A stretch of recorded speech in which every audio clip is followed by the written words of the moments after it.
Welcome to the puzzle stream. We haven't done one of these in a while, but let's see if we still remember how to play puzzles, beginning with Perplexing Desert Puzzle by Samuel, who's usually a maker of hard platformers. This was back in... is that February or is that September? I don't even remember my date format, but anyway, his first attempt at a one-screen puzzle. Let's take a look.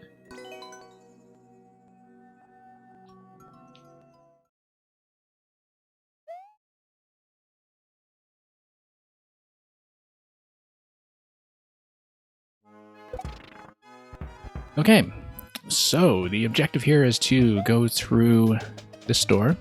To do that, we're going to hit the jump block up top. To do that, we're going to have the activation of the on-off switch, which is going to drop the blaster to the left. The blaster to the left is going to fire something to the right, it's going to hit the jump block, and that's going to grab the key. In order to do that, we need to be able to pass through the door that's on the right side because it will be matched up to this door over here, which is our only activation of the on-off switch. A glitch, we are not running viewer levels today because I will not be really on too long. We're just doing our first puzzle stream in a while, but viewer levels will be back tomorrow and the day after, so no worries about that. We'll get back to that boss rush of yours very soon, I'm sure. Anyway, we need to activate the on-off switch. We can, in fact, access that door to the right now, but we probably don't want to do that yet, because that would, interestingly, potentially get me stuck down here unless there is something entity-oriented that's going to lead this blaster to fire. Notice that this blaster is currently blocked. That if we stand to its left, nothing is firing, despite the fact that it is open, which indicates to me that there is some kind of entity block on it. Which leads me to the question, do we actually lock ourselves if, for example, I do this, or does the blaster fire? It should fire. No, it just lets me through like this. Okay. Just making sure. So that's not a lock, that's just a reversal. And it's a reversal that's also going to drop this blaster over here due to some spawn blocking that was going on earlier. This is Samuel's puzzle. If you're interested, I can punch in the code in chat very quickly. Partially that will also be for my own reference.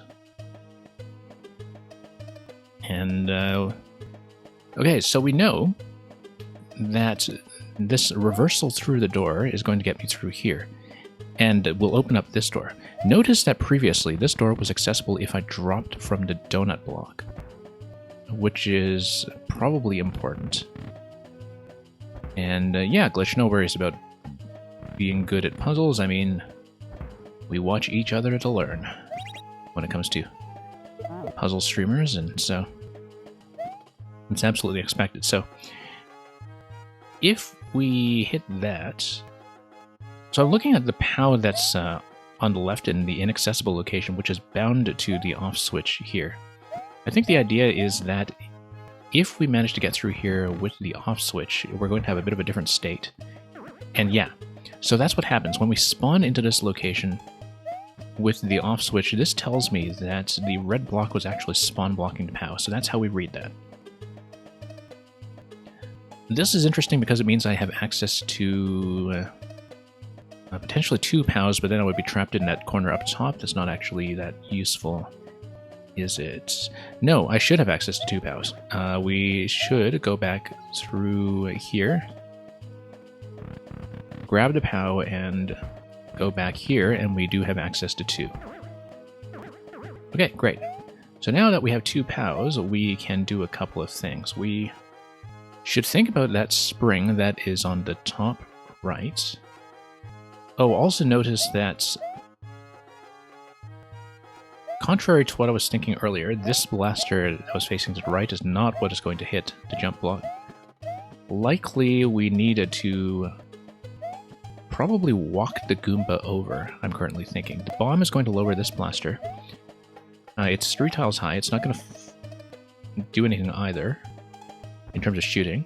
But if we unblock the Muncher underneath the Goomba with the POW, after this spot has already been destroyed, we want to create a situation by stacking objects such that this goes 2 blocks up. If it goes 2 blocks up, then we get a pathway for the Goomba to walk all the way to the right side. So that's going to be what the solution eventually looks like. We're going to have a 1 POW activation with some kind of stack of objects here, likely involving the spring in the top right, which will allow us to push some things over here, push the blaster against a one-way panel, which would stop it from bouncing on top of the spring too, I think. And then that will allow the Goomba to cross over. So currently, I know that 1 POW is going to be able to drop these blasters and allow me to activate the snake block. The snake block should go up and push the spring. So the last thing remaining that we need to interact with then is destroying this bomb.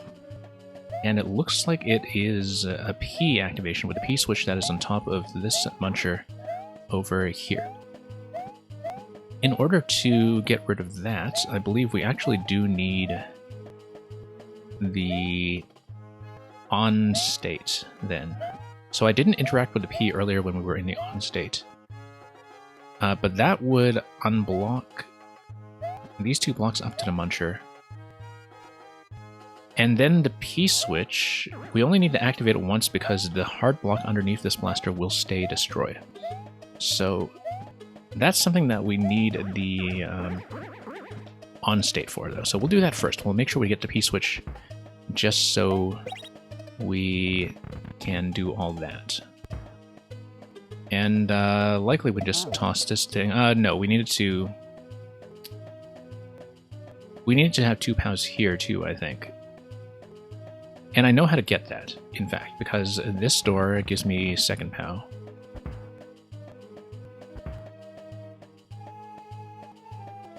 No, I don't think that sequence is correct. I believe that we actually need to use the spring. And we just used a spring to toss the muncher into the P. So that's how we'll do that instead. So let's get back into the off state so we can actually... whoops, no, let's do this. And then go around once more. I don't think I actually need the 2nd POW yet, but we'll try it anyway. We'll just grab 2 POWs just to have them available.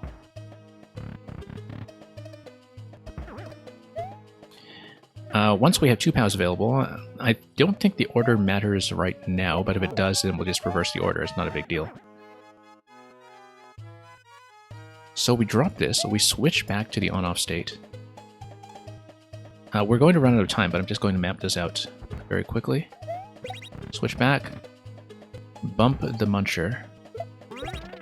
That activates the P. We don't care about the timer on the P. The only thing that we need a P switch for is destroying that hard block on the left. So what we'll do instead is we will keep... we don't want to keep the spring, do we? I think I want 2 POWs plus the spring, but in order to get the spring we need to fire 1 POW anyway. So maybe spring and 1 POW should be enough. If I understand it correctly. No, except we need POW to get around this location here, so... Yeah, I'm going to run out of time, but we'll map it out. And what we'll see is that if I wrap around here and then I reactivate the switch, then... yeah, things are going to be fine, because the snake block push is going to grab me to spring. I don't think I'll have access to spring plus 2 POWs. However, I do want 1 POW activation, because that gets the Goomba walking, as you can see, the Goom Rat, rather. And then you stack 2 objects in here, and that'll be fine. Okay, I do know the solution. Yeah, we're going to be out of time, so let's just start over. Okay, so here's how we do it. Oh, I see. The blaster fired coins at the very start. It's not entity blocked, it just runs out of coins after shooting the loose coins accordingly. So we do... no, we do need a POW to do any of that. Of course, we could also just reverse through here. That's something we were quite capable of doing. What we'll do is we'll wrap around the doors once more. And then we'll go back here, we'll grab the second POW. We don't need a second POW, actually. We just need to do the first P-switch interaction. Drop down here. No, actually, no, sorry. We wanted the on-off switch. I was mistaken. So we hit the on-off switch, we come over here, we hit the muncher up to the P-switch, and blows up the left side, lets the Goomba through. Now we need to flow through this with both POWs. And that's just the same way as before, so... Grab this, we just repeat that interaction, do the same loop. And then we back in here once more. We do need both POWs, as I said, so... What we'll do is we'll grab the second one, we'll come back, and then the POW order should not matter. Because what's going to happen is that I want one activation, I'm going to grab the spring, and then we will get it. So, object order is going to matter here. I'm just going to drop the spring. I'm going to drop the POW on top of the spring, bounce it up. Let's do this carefully.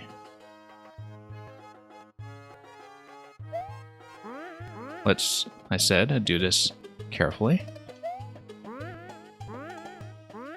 Okay. This kind of stuff is always a little bit finicky. And we raised... No. I forgot that that was going to be a hard collision there. That was a mistake.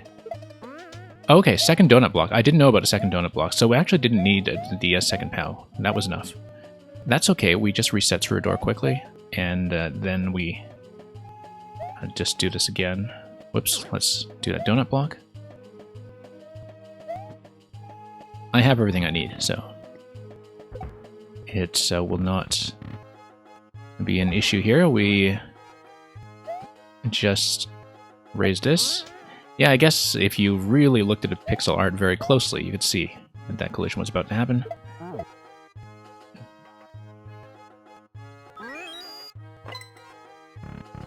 And yeah, the donut block was kind of hidden. That was not entirely clear to me, but we'll take this through and that's finished.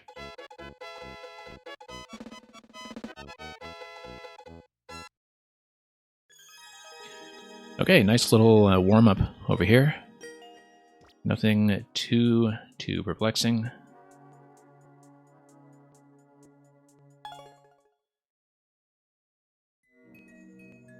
And Teramis, you came here just in time, because you'll never believe which code I had lined up next.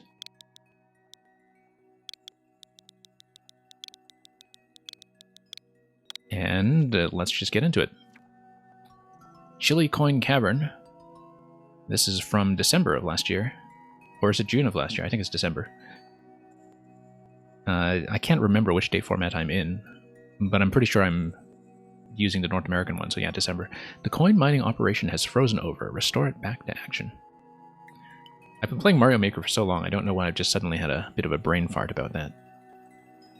Okay, high clear rate, which means that either long resets or something not too execution dependent. We'll see how it goes.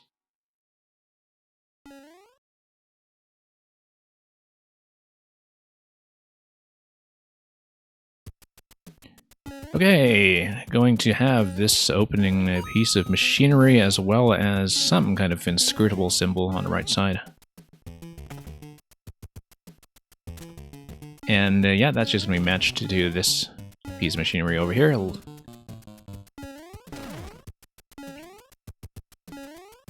And we'll see where this gets puzzly.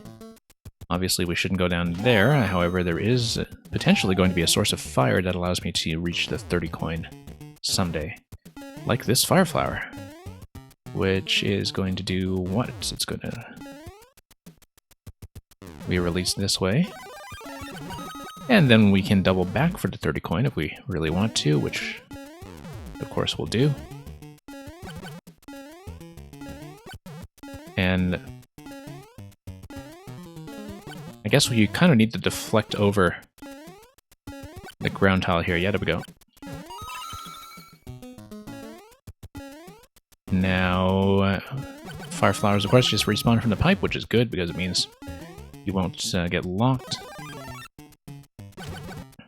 So, this looks like it potentially unblocked something, but in order to see that properly, we'll perhaps have to reset this segment here. This is a reset. Oh, that's going to give me some kind of clue, but I'm not going to read it yet.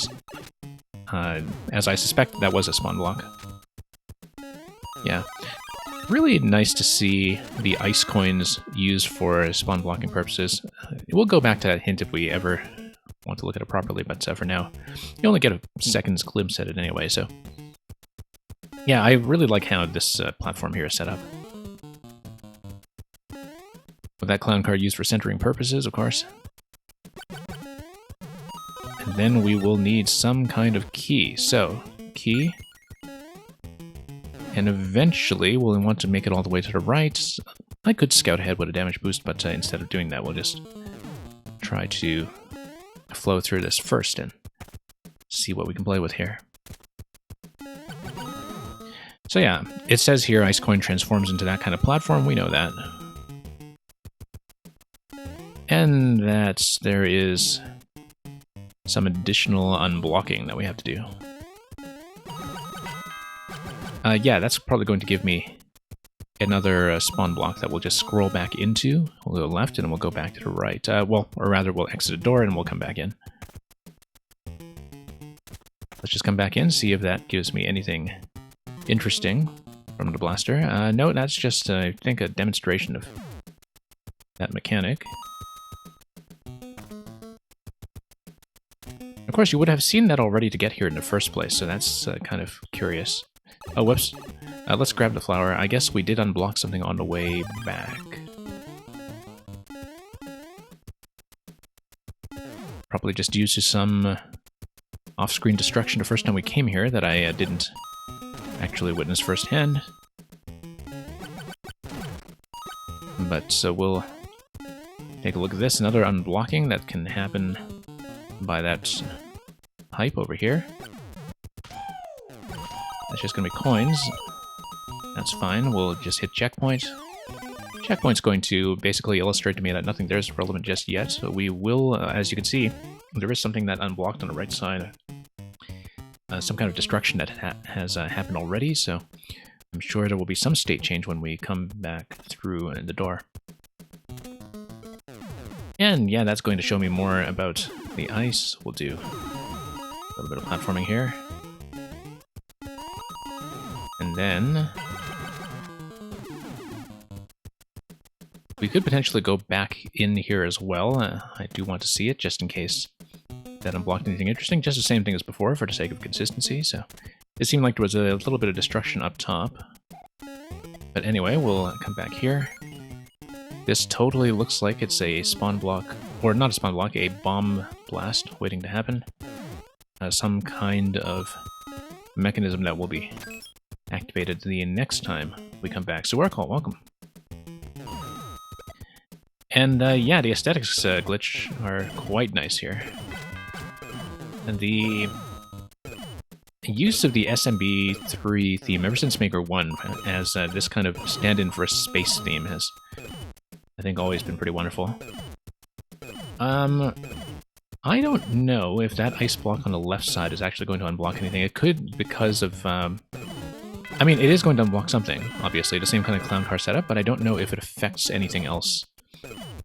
Depending on how this segment is built. Like if it's built maybe on the bottom half of something that happens up top and interacts with the blaster mechanism on the other side of the door. So, like if all of this stuff is built bottom half and you know, the rest is built top half, then you can see how unblocking the blasters could actually interact with something in the main world. So what I'm going to do here is I'm going to try to exit with the off state, because that is potentially going to be a change that is going to affect something when we come back here, like breaking this open. Yeah. It looks like that is what's happening. If you look at the placement of the blasters here, that there is some unblocking that we do on the other side of that door, and so I think my assumption is correct, that all of this is built top half, and when you go through the doors to hit the ice blocks, that's built in the bottom half. And, yeah. Oh, looks like we missed something with the blue pipe at the end. That's interesting. I mean, we can go back quickly to take a look if it's not going to take too long. Unless it's nothing. But it looks very much like a clue to some kind of bonus section that we missed. Or some kind of secret, so... Hey, let's let the skewer do its work here first. It is going to stop the ground blocks that are here, though, so... I don't think it's going to do very much for me unless I scroll back towards it. Let's let it punch out everything that it can, though, just to see if anything happens. Yeah, punches out the very bottom, and then we can just kind of go back and see if there was anything going on. There might have been some pipe later.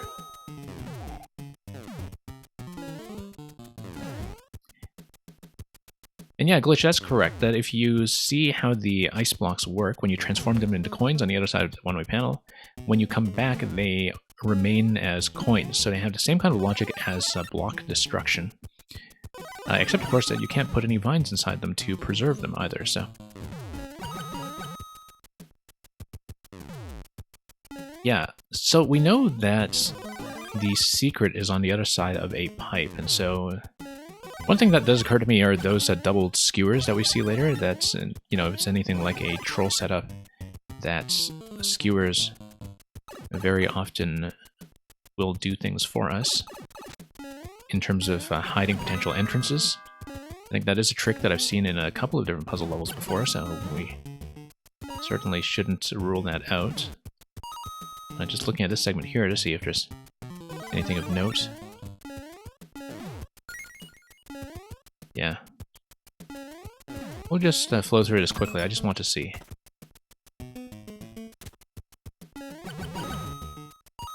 Yeah, same idea here, a bit of a platforming segment. And then, yeah, I like how the light bulb is attached to the last coin that is actually reachable by the player. It, in effect, just kind of confirms that interaction, whether you've blown up that last block or not, but on a presumption that you have by then.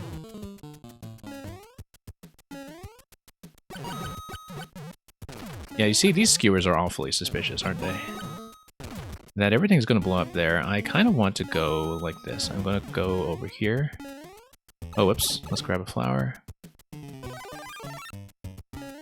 And then we'll see if the skewer destruction got me anything, or moreover, if any of this is accessible, hiding a pipe entrance. Pipe would have to be 2x2. Let's take damage and see. Okay, nope. Nothing there.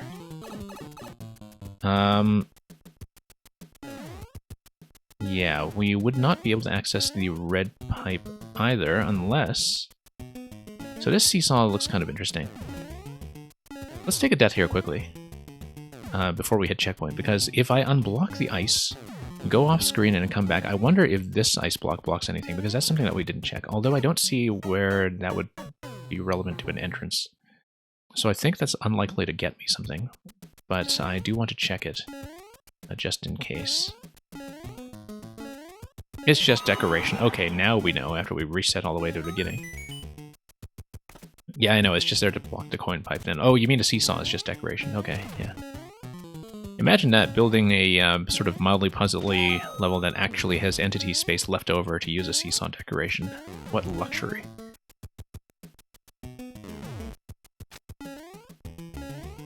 Okay. Oh, I died faster than you were able to warn me. Okay, that's fine. That's something that does happen. But we're aware of that now. And we'll just proceed as before.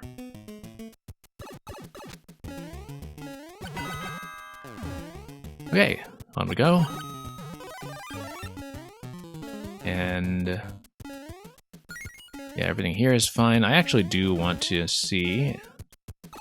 Yeah, okay, everything is going to be built to ensure that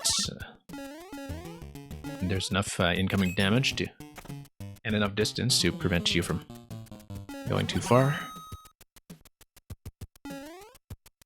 Yeah, once again, just kind of mentally tracking that we are still in the main world rather than the sub-world because we haven't gone through any pipes. We will be looking for some kind of pipe entrance, though. Either that or I was just supposed to like duck under the goal screen at the end to reach the pipe or something. I didn't actually pay attention to that and look at it properly in terms of whether perhaps that was an entrance rather than an exit. I presume it's an exit, though. It looks very much like it should be one. In that case, let's hit checkpoint. Let's scan around here a bit more. And then just do all of this stuff. I kind of want to back out here right away just to see what's going on. Yeah, we checked, I think, all of the red pipes that I can enter along the way. We can't, of course, go through the one that was behind the bumper. That one was just spitting coins at us.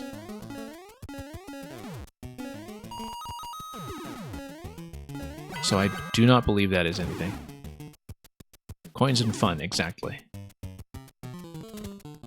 Okay. Yeah, grab that, come over here, and we'll just watch this carefully. Now, these pipes down here do show some potential promise, but they just spit bombs at me, so I kind of doubt it, because we'd have to be aware of the potential for a crush interaction down here as well. Actually, no, because the blaster here is probably going to prevent me from going over. We can try it. Got it. Oh. I can't quite tell what the pixel art is, so we would have to probably go back and see. Electro Dude, thank you so much for the resub, the continued sub. Glad to have you here. You actually just missed Samuel's puzzle level, the very rare puzzle contribution from him. Maybe we should just slide across this thing and go through like this. Yeah, that's what it was. That's what I suspected all along. That would have been doable from the start. Okay. Now we know. It's just a one-way bonus room at the end. I mean, that's a possibility I kept in mind. I probably should have checked that the first time before I just sped through, so... And yeah, I thought it was just a thumbnail art. What I meant was that I couldn't quite parse what a thumbnail art object was, so I think I'll just go to the thumbnail and see... Oh, you mean the thumbnail as opposed to the screen. Let's take a look at this. Right, because it's just a chili coin cavern, hence the coin that's encased in ice. I think that's what this is meant to represent. Oh, and you've got a little title here for curious players as well who want to look at the level structure and see how everything is blocked up, so... Great, that worked well. Okay, so got that one done. We are not going to do any like really involved note-taking escape rooms today. I'm hoping to save them for next week, because I may not be able to stay extremely long today. But we'll pull up another set of codes, actually. And Mang, welcome. And Glitch, yeah, we'll see you hopefully for viewer levels this weekend. And Electro Dude, this is your first sub to any channel because you've just been gifted here repeatedly. Well, much appreciated, Electro Dude. And I remember you sharing something about your statistics last year in terms of just how heavily you watched the stream, in spite of the fact that I was gone for the last few months. Okay, we're going to look at something of unknown difficulty. And this is a fairly new puzzle or two, I think. So this is the maker code of Major, who is relatively new to me as a maker. I know that he mostly does some troll stuff, but he has also done some recent puzzles that are apparently hard and which just have one clearer piece on them. So notice how the guy who cleared this clearly didn't like it. That's always a bit of an auspicious sign, but as you can see, this is something that came up very newly at this, in this version at least. And yeah, Electrodude, and I know that they were doing something with the regional currency as well in terms of the mobile pricing and something to that effect. So anyway, much appreciated once again, Electrodude. It's good to have you around as a long-term supporter of this channel and a supplier of content that keeps me busy for hours upon hours. You've done a lot of puzzles by this guy. Okay. Yeah, he just came to my attention recently, and so I think most of his work is pretty new to me. And we'll see how it goes. This one is definitely a re-upload, okay.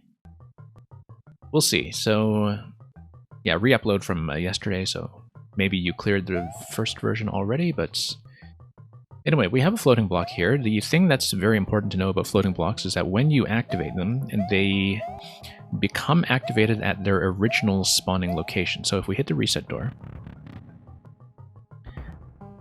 notice how there's that bomb toss that goes on here. That's kind of interesting, I was about to say, because it means that if we activate the block, that probably affects the bomb and P interaction. In that, yeah, we hit the block and the block becomes static there. That means the bomb falls into this location and becomes something that we're able to grab. Once we're able to grab the bomb, we're able to blow this location open. So it looks like the objective here is to do this. We want to go through this door. We want to go through this door with a POW in hand. So we need a key, we need a POW, we carry a POW through here. Key door is going to be linked to this door. We come out this door, we throw the POW into this muncher, we head out this door. And that should be the exit. Some person decided to impersonate you by naming himself Mr. Electrical Dude and taking your PFP. What's your PFP? Something profile? I'm not exactly sure what PFP is, actually. So, anyway, let's reset through here. Let's hit the block. Let's grab the bomb. Let's do all this stuff. Oh, that's interesting.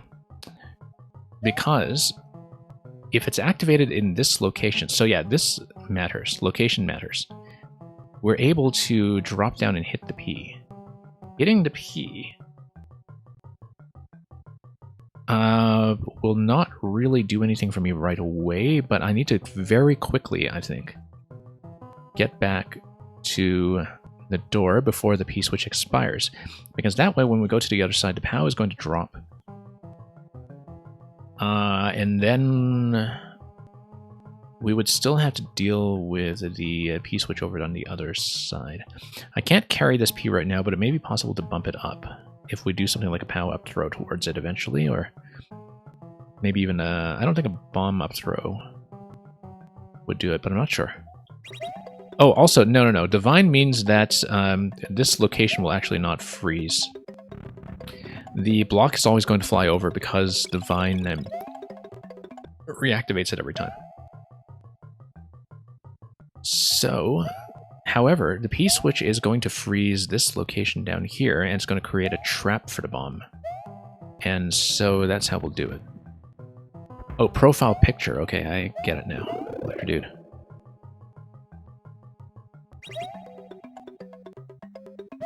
Okay, we drop through here, we grab the bomb.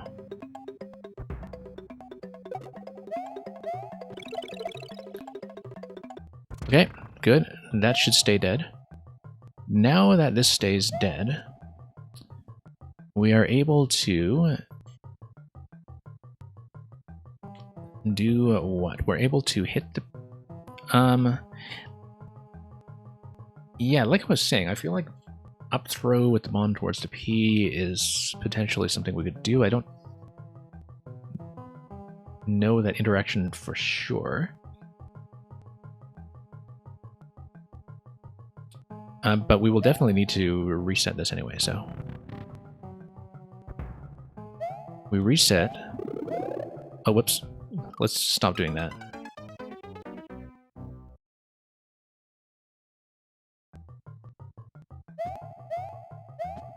But yeah, I do think let's get the bomb from the trap once again, and let's try a few different things.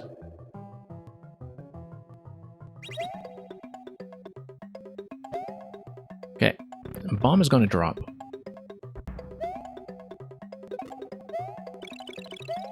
Oops, that's a miss.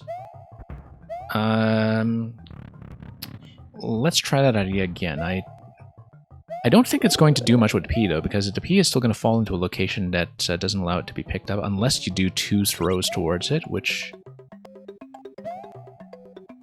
you'd have to be very quick about if you wanted to do it that way. Nope. Okay. Control issues here. Hang on. Let's do this.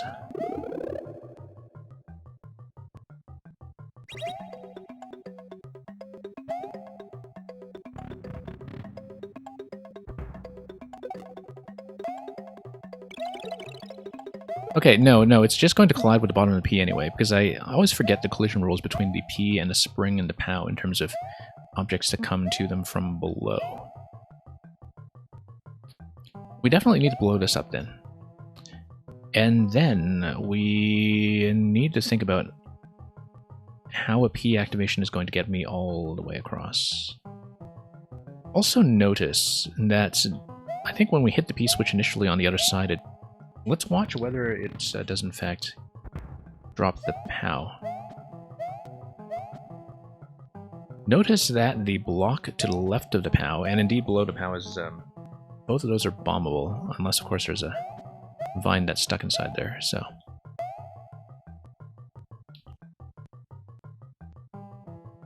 One other important thing to remember is that we've activated the vine at this location before. It might be something that can also reach in some different location. So for example, if you hit the vine down here, I don't know if we can actually ever go quick enough to do that. But the idea is that you try to go underneath the P. And just head bump it up. But in order to do that, we would actually need to spawn on the right side door by doing something like dropping a POW in this location. So for example, you take the POW, you come here, you exit out this door, and you head bump the P. Problem is, how do we do that to get the POW in the first place? So, might be some other physics thing that I'm unaware of. So yeah, as you can see, the POW does not drop, which means that there is something under the POW block. And we'll have to see about that, because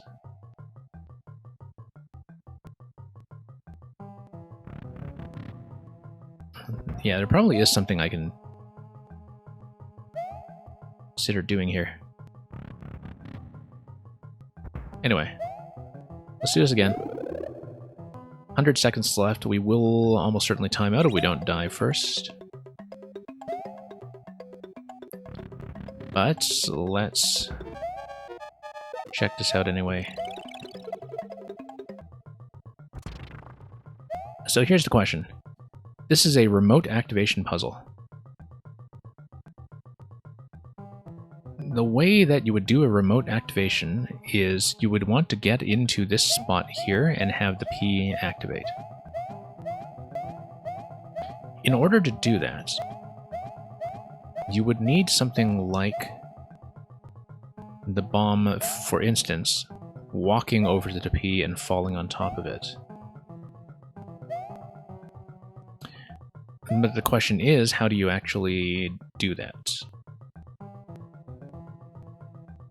Yeah, the P is set up in such a way that I think some kind of object has to walk over and fall on top of it, and that something has to be the bomb. Currently, the bomb's location is maybe not ideally suited for making that happen. So Yeah, because the idea is that if you toss the bomb up, for instance, it already would be ignited, and so nothing interesting is going to happen with that. But I'm pretty sure the idea should be to... well, I mean, we've destroyed this block here. That's very important to know, because that would allow me to do something like this. We come back here. And then... time's up, so we can't map that out just yet, but...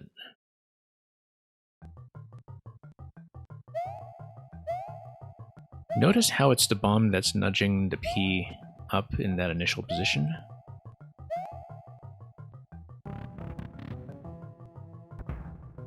What if we have a second entry while the P switch is still active? I don't think that does anything for me, though. No, I haven't noticed that there's a sound problem. Thank you for telling me. Let's do a quick reset and fix that. Always good to know when things are being a little bit glitchy. I don't know if that's been like that the whole stream, but we'll make sure things get back in order. Recently, we haven't had too many sound problems, so things have gotten better, but...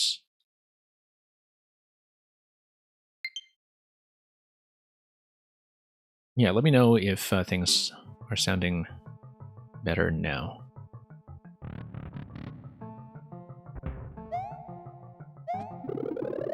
It was like that when you came in here. Yeah, it might have been like that long term, except nobody pointed it out.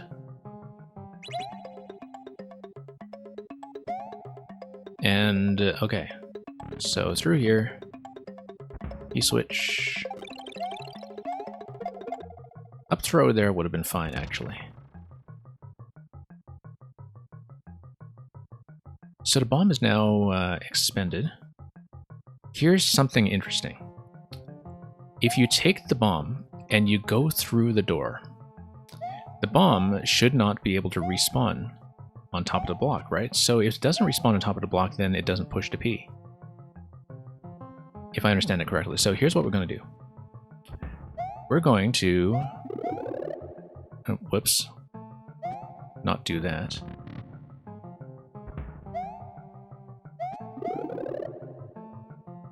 Yeah, I can tell from my visual displays when the sound is running. I can't exactly tell when the audio is running, but running poorly, so it is important to have people point that out for me. Here's what we're going to do. Grab the P, grab the bomb, and then we loop the bomb around the door. Just play hot potato with this thing. And then grab the P this way. Great. Now, however, I still need the bomb.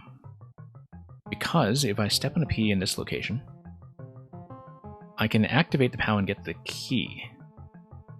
That's actually really important, because if you get the key door, even if you can't get through to Muncher yet, you can respawn from this door, rather than from over here. Which is really important because you get a lot more flexibility in terms of your position. So I think we should actually just activate the POW, because activating the POW, even though we don't have a way to access it yet, is going to grab me the key.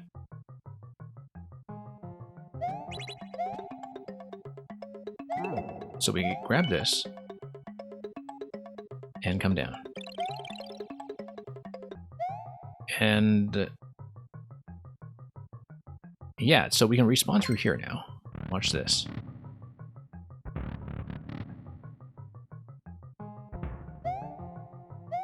That doesn't actually help me very much.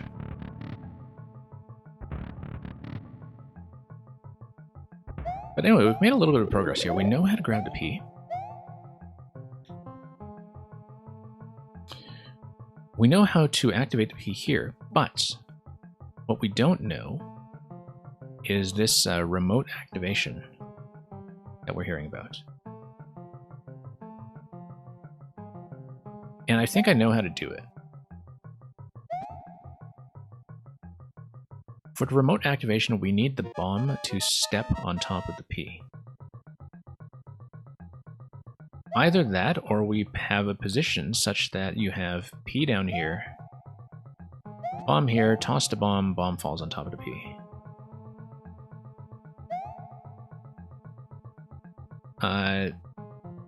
But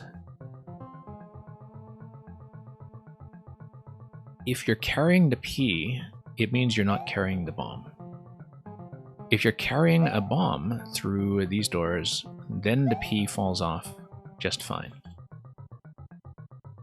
But then you don't really have a way to do the remote detonation. However, let's look at the falling arc of the bomb. Bomb goes straight down here. If we have a P switch and we place it here, then when you spawn, the bomb should actually fall on top of the P. However, you're not going to be able to be in this location yet at that time.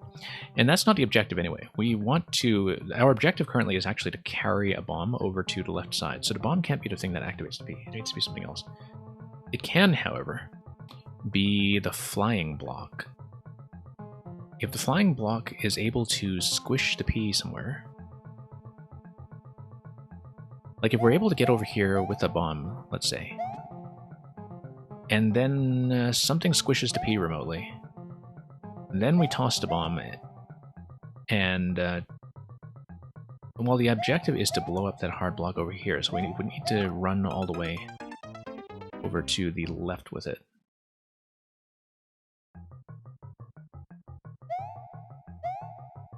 Let's respawn here. So anyway, let's break everything we can first of all. So we'll break open the hard block location first. Actually, no, let's not do that first. Let's get the P first, because we'll be able to play hot potato with the bomb anyway. And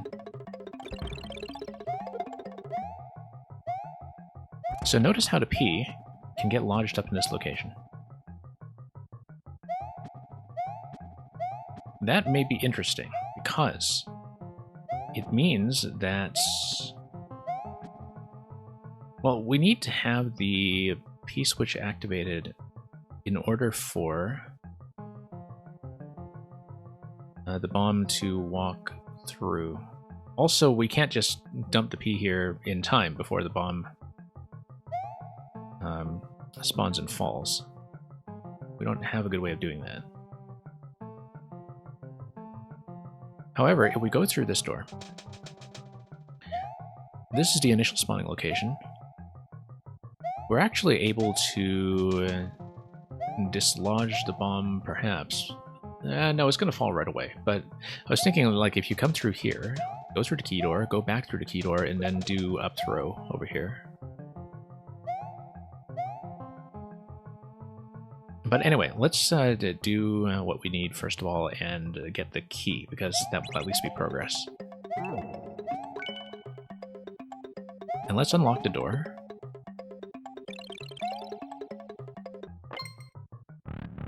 And then let's see what else we're able to achieve.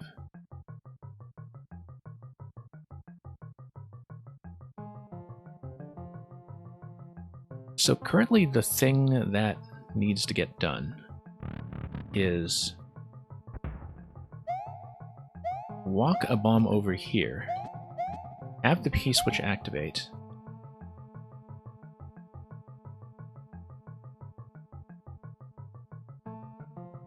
and notice the flying block coming over here, such that if you drop the P over here, the flying block should actually crush the P, right?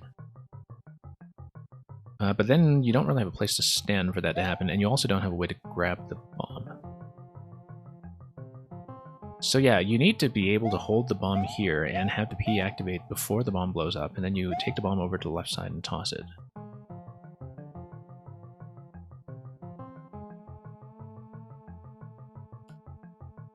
That's the only purpose I see to the hard block that's in the top left. And so let's just play with some interactions here just to see what the different object combinations can actually get me. So watch the block. The block is going to...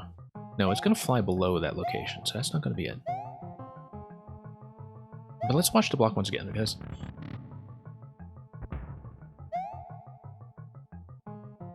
I feel like if you have the P in this location, it should actually do a push, and we can test that.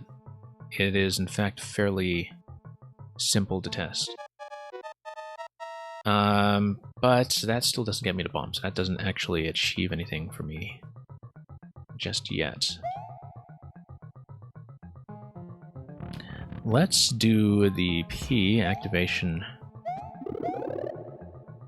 once again.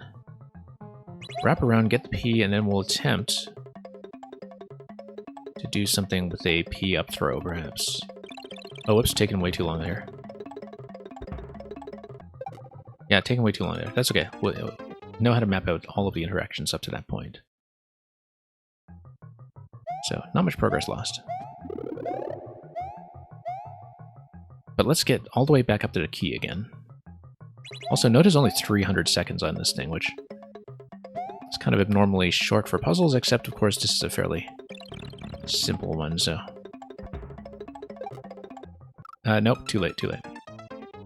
Let's redo that. A little bit faster this time, getting out of the P-switch location. I don't really like that location here, but we'll attempt to climb. There we go.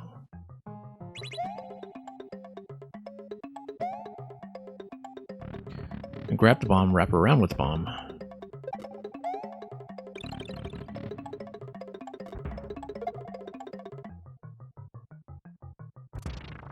I actually kind of wonder if maybe using these doors to do the bomb timing may actually be the right idea.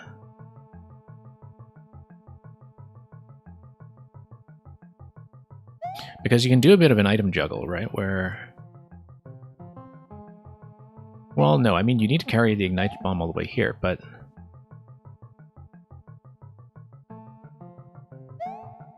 we need to think about what pushes to P. Now, here's the thing. Flying blocks and their interaction with things like POWs and P-switches are also why I never finished that one bird dog puzzle that used the exact same mechanic. So it's possible I don't know the mechanic for this, because I've seen this flying block plus P thing before, and I couldn't figure it out then either, so... However, notice P-switch gets you... like, you're able to enter this door using the P-switch. I don't know if that does anything useful for me, because unfortunately that would still block this off.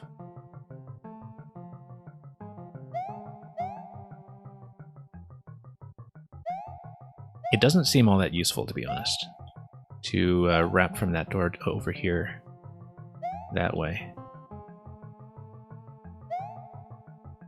Let's grab the key first and then worry about the rest afterwards. Also, is it just me, or can you just get locked on the left side? Yeah, you totally can get locked on the left side. However, that reveals to me, first of all, that this block to the left, the yellow turn block, contains coins. It does not contain a vine, which means that it can be destroyed. Which means that you don't necessarily need to think about the hard block. You can think about dropping a bomb just to the left of the P blocks over here.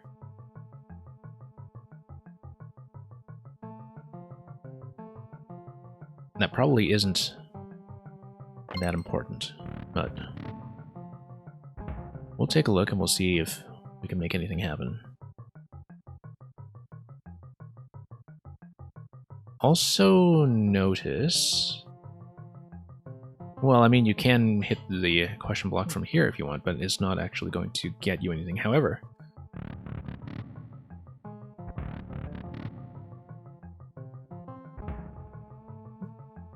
can we get a slight overlap with the Muncher? Nope. I was trying to hit that in such a way that it would displace the Muncher. I feel like I didn't execute that well enough to properly try it. The idea is that I wanted the question block to be on a half-tile overlap with the Muncher, as you can see right here, and then I want to bop it. And then walk under it. But I don't know if that alignment is going to be quite correct. I'm also thinking, like, if I'm doing it that way, is there anything that I'm not interacting with? Like, maybe it is sort of misleading to think that the POW going through the Muncher is what I need when the block killing the Muncher on the left is something to potentially look at. Okay, we're too late for the P-switch. Let's do this again.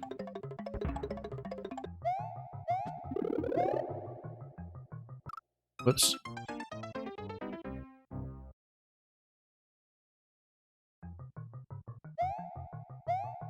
Okay, let's wrap around. And down we go.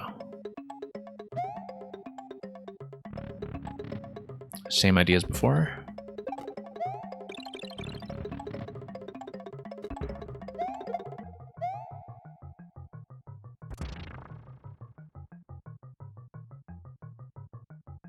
Yeah, notice that I can do a little bit of head bumping on the P as well. Again, don't know how useful that would realistically be, but let's just...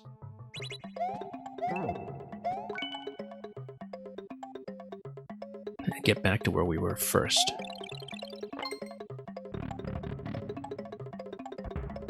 I feel like I'm probably going to get squashed if I do this. But... no, that just displaces it, actually. However...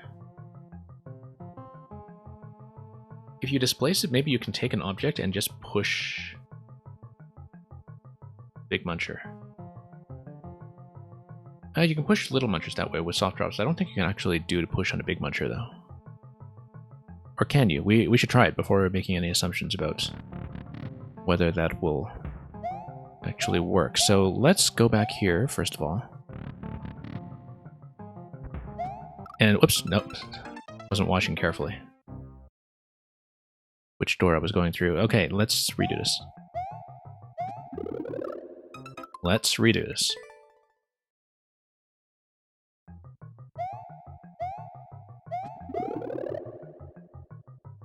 Okay, over here we go.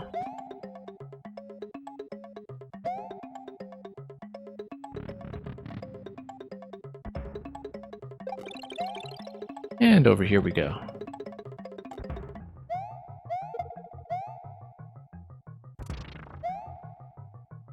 I mean, it is a remote activation puzzle, apparently, so I feel like maybe the remote activation of the P-switch is eventually what we do, or a remote activation of the POW, for that matter.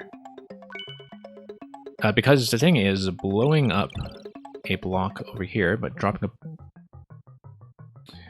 too much talking. Dropping a bomb in this location is actually able to blow this up and hit the POW. And so maybe the idea is that I am supposed to drop back through the donut block. So like the idea is that you have a P-switch activation, you toss the bomb to the left, then, or set it down, and then you come down here and wrap around.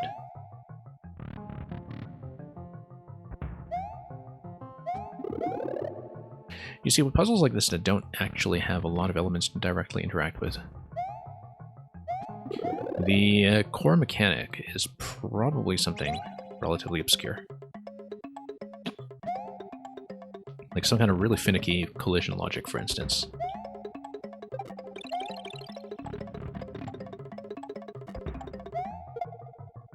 Okay, let's grab this. Grab the key. Go through here. Grab around.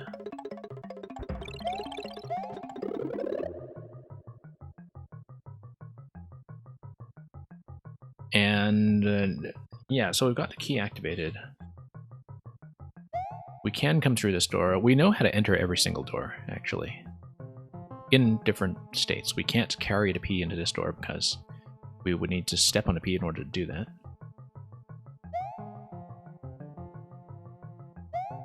Regardless, we need to find some way for a P to be activated from afar. Like, the idea is, if I can somehow trap the bomb here, that would be good. I don't see how we can do it unless we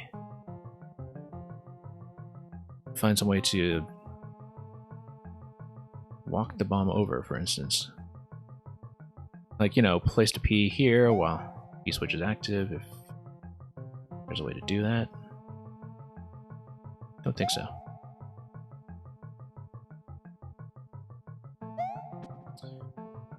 So the idea is that you would be able to maybe I'm going to do something fairly quickly here. Like, if you obtain a bomb, it's going to be red. You have a very limited time to get here. Like, if you hot potato the bomb around, P-switch will eventually fall down, but not before the bomb has already ignited, I think. And so, it's not going to be helpful.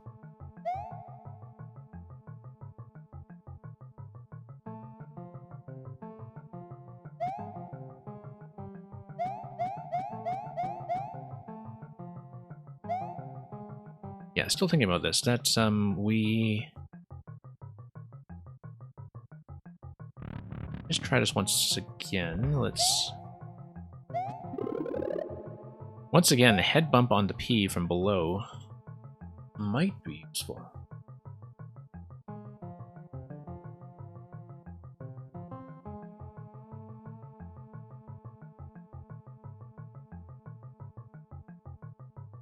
But I'm thinking about that. Because maybe you'd be able to toss the P over here. It's functionally equivalent to just grabbing the P normally, though.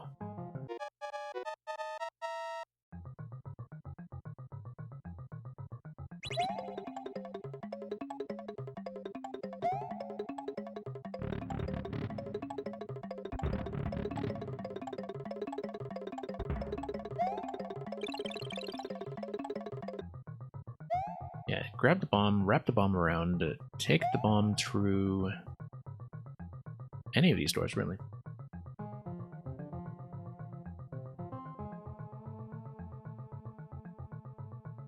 Let's try to reobtain a P-switch. I think that's the next objective right now. To reobtain a P-switch, we do this. We go up, we wrap the bomb around,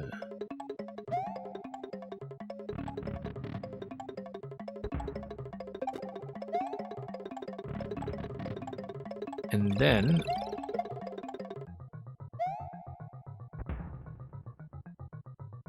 what I'm going to do is work through here.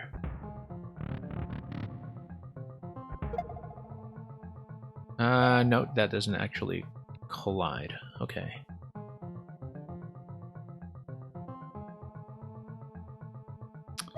Wonder if we can throw it towards the bomb, actually, on the left side. Catch the bomb in midair. That would activate the P, which is not what we want, because we would be blocked in this location.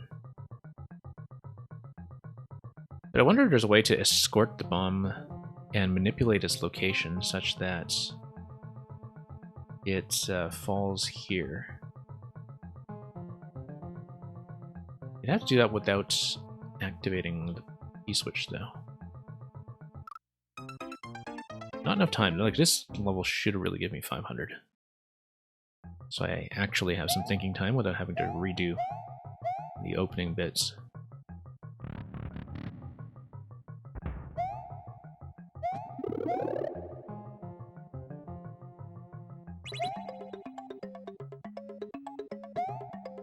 Okay.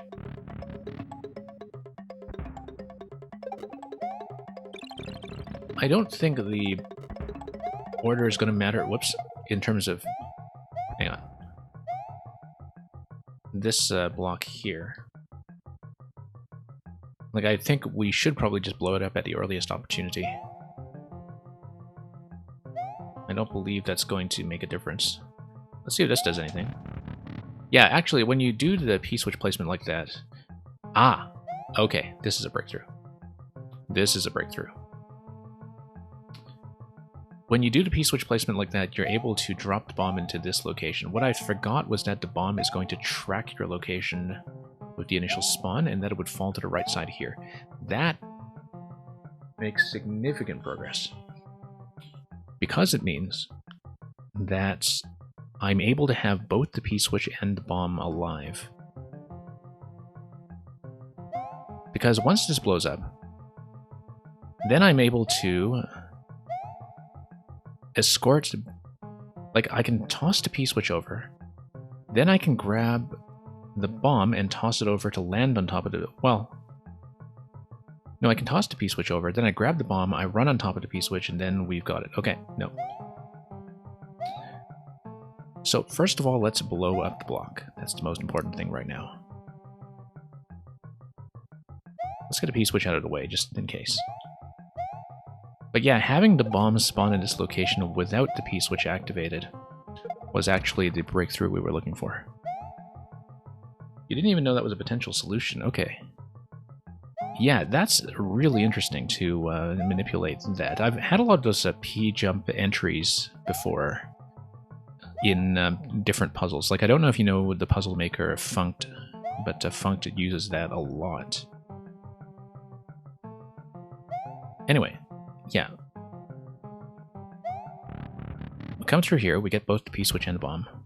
Oh, I forgot to do the whole key thing on the left. That's okay. I don't think it matters, because what we're going to do is we'll drop this here. And then I'm able to...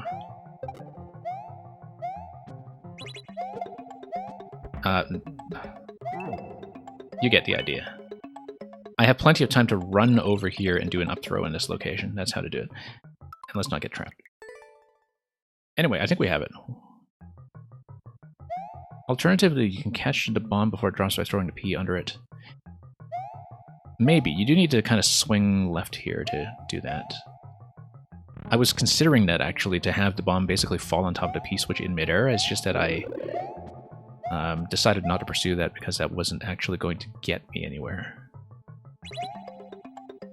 In terms of the P-switch activation just not happening in a place that I wanted. Okay, hot potato. From the left door, okay, I see. I think I know what you mean. Oh, you mean you drop over here and then you throw the P and then... yeah. Okay, let's do the key first. Just to avoid complication. Not really the speed optimal path or anything, but it's doable this way, so we'll do it. Actually, it's not optimal at all because we would need to redo a ton of this stuff.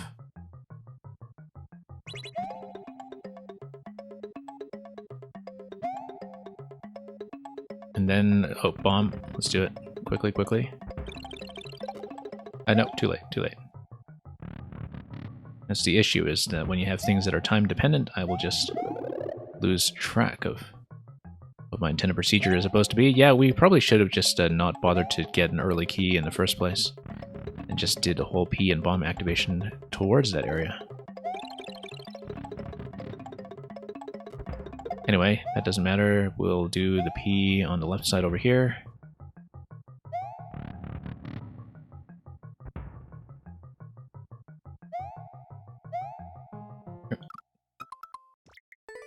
Execution barrier.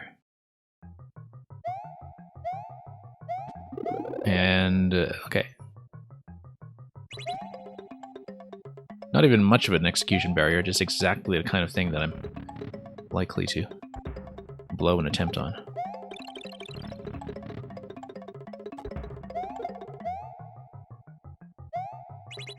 Nope. Execution barrier, let's not, burn the clock on this. Let's just redo it. You see, that's what happens when I see the solution and know exactly what it is I want to do. I start getting sloppy and impatient about some of the more execution-dependent moments, even the ones that look totally innocuous. So...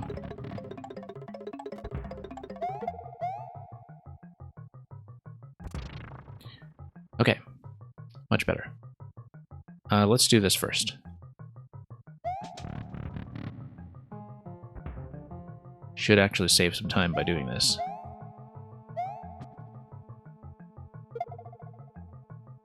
And then we cart the bomb over, we run all the way to the left and do an up throw. Or we could just set it down to the left of that POW. I was just barely too slow to do that, which is really unfortunate. I don't think it's timed to prevent that. I think it's actually quite possible with that timing. But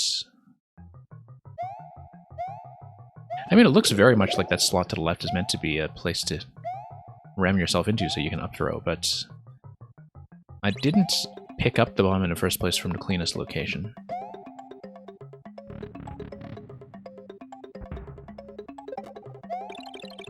Okay, over here. And then we go to P. Let's do this again. Not have the bomb fall on my head.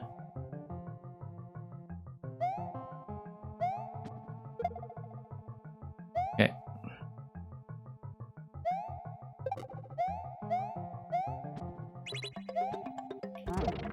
There we go. And that's fine, because that should not be a vine that was under the POW, as far as I know. So we just grab the P-switch again, using the standard loop. And yep, there we go. Perfect. Then we... Oh, we need to go back for the POW, actually. We need to do this twice anyway. I forgot that, because the POW would have to grab the muncher, and then we grab the key, but then we need to grab the second POW. So no matter what, getting that whole bomb sequence done first doesn't actually save me the number of cycles I need to do, as far as I can tell. No. Come on.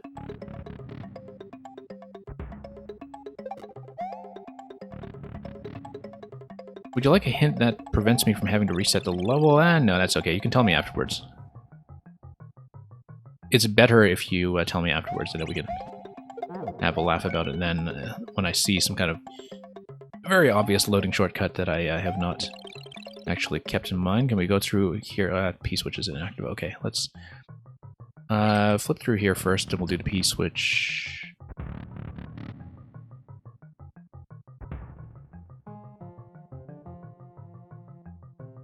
You know what? We probably could have done a muncher push, couldn't we? Like a push on the little muncher.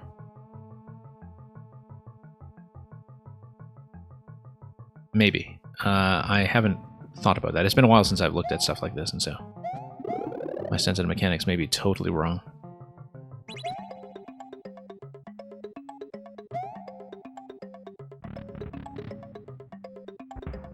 All right.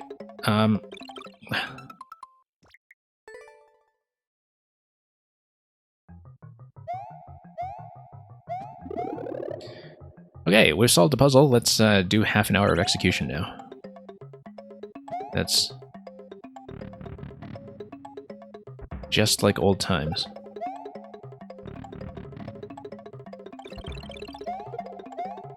And yeah, Teramis, I know that you're always kind of on the lookout for speed optimizations and puzzle solutions as well. Now, let's just take care of this just so I don't have to think about it. And then we'll let the P-switch be active. It's not going to be active for long enough, I don't think. Okay, hot potato.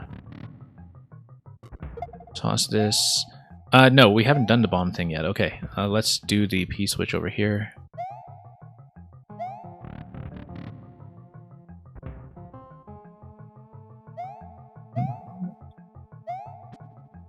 Always just forgetting the order of things. And yeah, doing the drop with the bomb is much better than trying to tuck it into the top left corner. And then we'll just grab another bomb quickly Hot potato, grab the pea.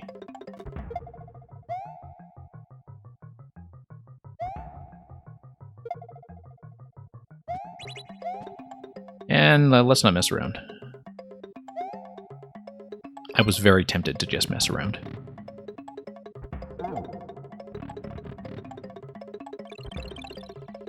And...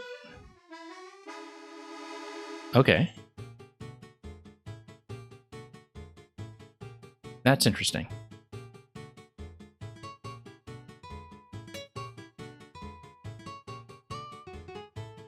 That's what you were going to warn me about. Yeah, I'm glad you didn't spoil that in advance, actually. I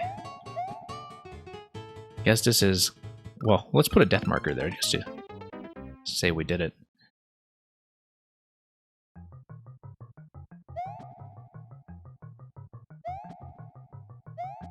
If you need the P in this location...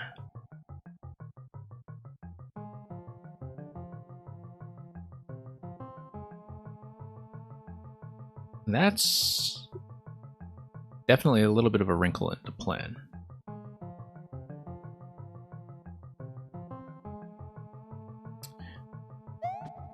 That's going to require a little bit of rethinking. Possibly has something to do with that block push.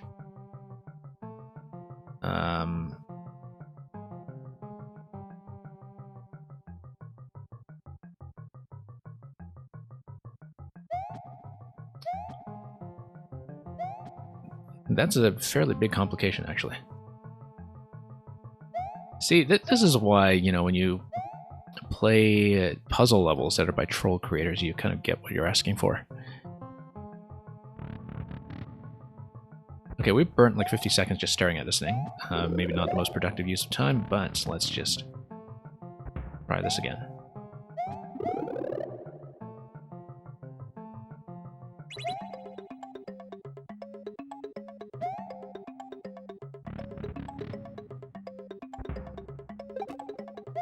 And I'll just take this time to think, like while I'm just redoing all of this stuff.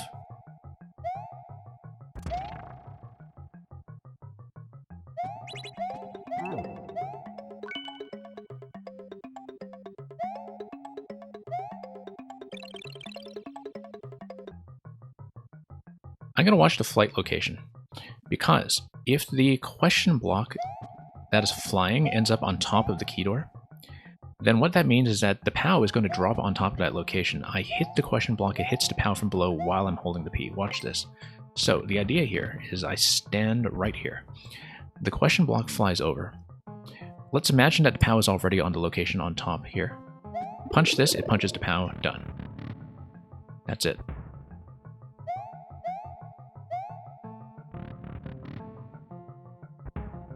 That's got to be it.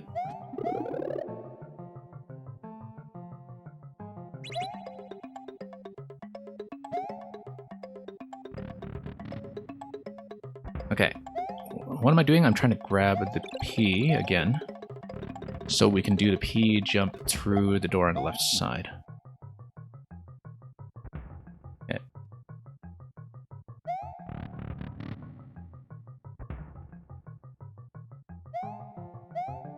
Okay, this stuff we know how to do as long as I don't die to execution challenges.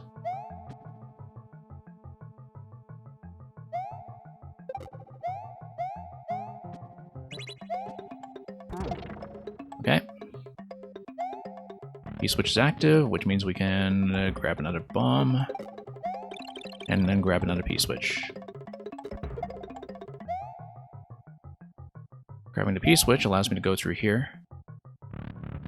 We have remote activation on the POW, hence remote activation. And this is actually quite satisfying, actually, this little element right here.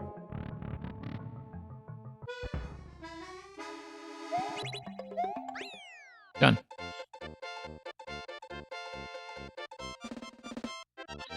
Let me see how approachable the speed record is. I don't expect to hold it, but given that I'm, I think, maybe clear number 2 on this. 117. I did spend a fair bit of time staring. I feel like in order to route it, I would need to think very clearly about what the POW and key sequence is going to be. Or would I? Let's just see how much I can squeeze it. I don't think I can squeeze it to anywhere near 117. Particularly if I start missing stuff like this.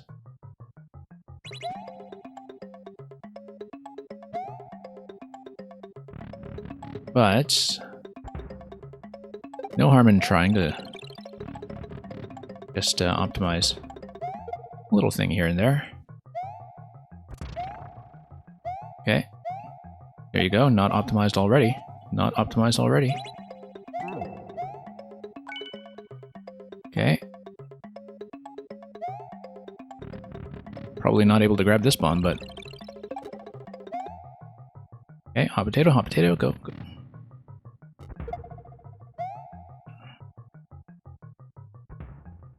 Drop. Nope. I don't know if I'll bother, but let's try it a few times anyway, just in case. And thank you for the GG. And I know, Teramis, that if you wanted to take a crack at this, you would almost certainly eclipse my record immediately, given that you can actually do some of this stuff fast, but I just want to see how much time I was losing there. Okay. Yeah, as you can see, nowhere near optimal.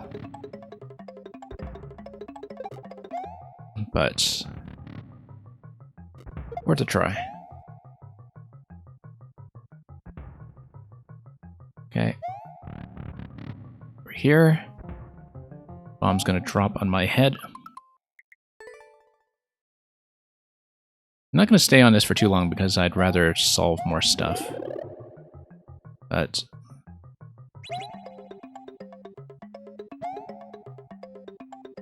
we'll try it.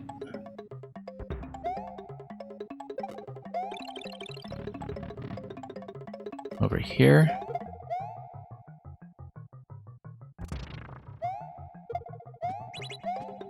Okay. Key, and then P still active. Let's go grab the bomb. Wrap around.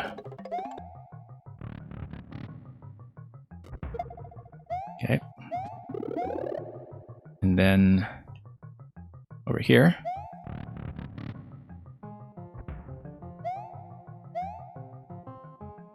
And then, come on. I know, losing a few seconds here, but I want to be careful. Okay.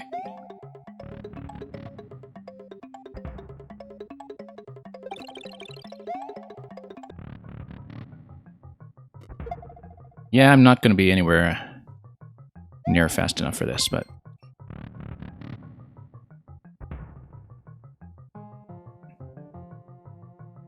given that I'm already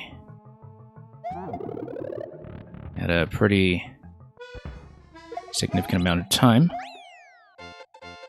So 2:24 on the clock, I don't think I made it. But I'm just trying to do the calculation here in my head. Maybe I'm over by like a second or something, but... okay, yeah, I beat that by like 2 seconds, despite all the mistakes along the way, so... and we raised the clear rate, remarkably. Okay, that went well. Not bad, actually. So there was one here, no mushroom puzzle, 0.68. World record by somebody who's wiping everybody's directory, recursively.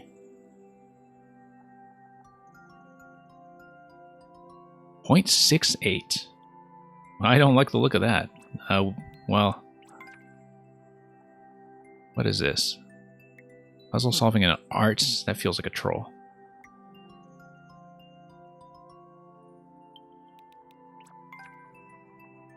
Let's take a look, at least. If it's something really execution heavy, I don't know how long we'll stay on it, but... the first one was reasonably satisfying. 0.68, though, that really concerns me about puzzles. Yeah, I guess there is a depth zone over here. Let's take a look at this and read it. So, no mushroom puzzle. As you can see, the idea is to get through the gap that is in the bottom right of this screen. And you can, in fact, scroll forward just a little bit. We can, in fact, scout ahead. Let's scout ahead as much as we can. It's not really a one screen, necessarily, but... And the idea is that we need to be able to get through the Muncher by having the POW activation within range, and in order to do that, I also need to not have the mushroom, because having the mushroom would make me unable to go through the right side. Either that, or I get the mushroom but have some way to actually take damage once I land in the pit, which I don't expect would be the case unless we have something like... Well, we can't have Bone Shell bouncing there because Bone Shell will die on the wall. But suppose we had a bomb just kind of hanging around down there. Like if we managed to drop the bomb, for instance, down there, and I fell on top of the mushroom, then fell on top of the bomb. And then that would actually allow me to take damage. But the issue with that is that that would not... really resolve what's going on with the POW. I would need to hit the POW in such a way that it kills the Muncher without killing the bomb. So, for example, if the bomb is already being suspended. One way the bomb could be already suspended is if it is bouncing on top of this thing here. But then in order to do that, we would need to get a Fire Flower to get this. Indeed, the fact that we require burning this tells me that we need to get power-ups and lose them. I can't just stay in this state indefinitely. We need to see what the question blocks activate. This gives you fire. And this gives you Spike Ball for remote activation. That is a one-time activation. POW is available right away. The bomb also gets pushed into the pit if you activate the on-off switch.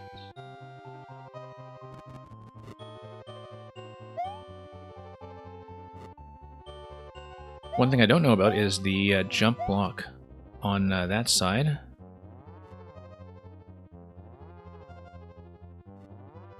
Let's push this guy. Okay, that's kind of remote activation as well. But it turns the switch back on. Okay, that's interesting.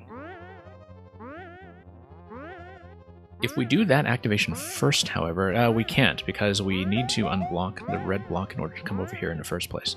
So that other on-off switch must come before this one here.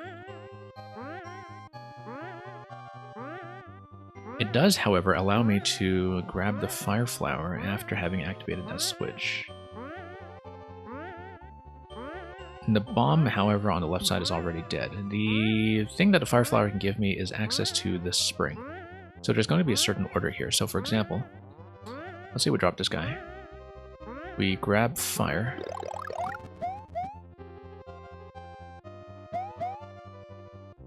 Now, issue with Fire Flower is that I would then need to take 2 points of damage, but that's okay, because at any given time I can take damage off this thing here.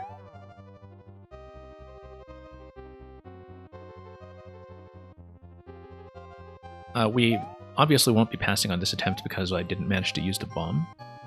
But let's see what we can make happen. Fire Flower kills this thing.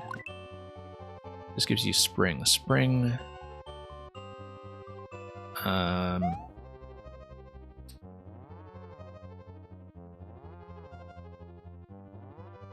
Well, I mean, we don't have a way to activate on-off switches anymore, so this is going to be the end of this attempt.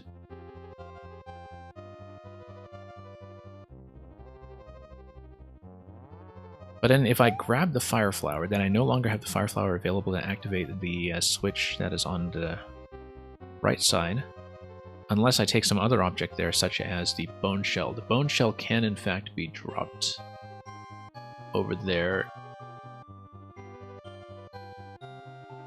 But no, I would have to go through the Fire Flower to do it. So the only thing I can think of is POW pushing the Fire Flower in the sequence that we showed off just now. The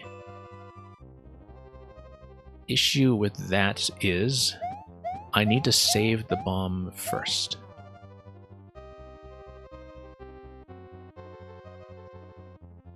And I think I have a way to do that, because we're able to wrap all the way around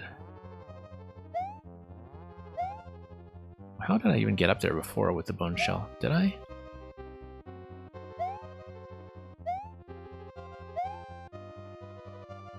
So I think I had a way to do this without the spring.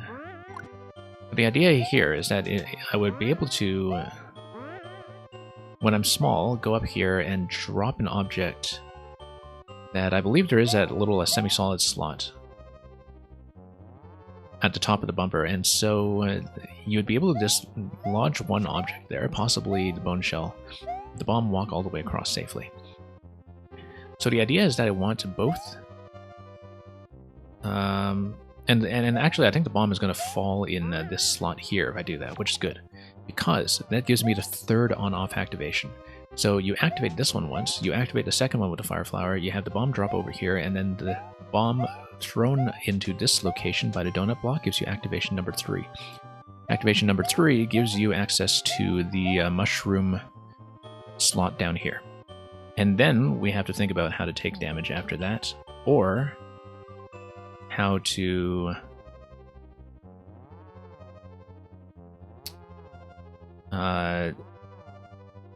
drop on top of the mushroom and go through it, perhaps. If there is a way to be in the bone shell form while you fall through, then that would allow you to pass the mushroom. I don't think that's going to be it. I think...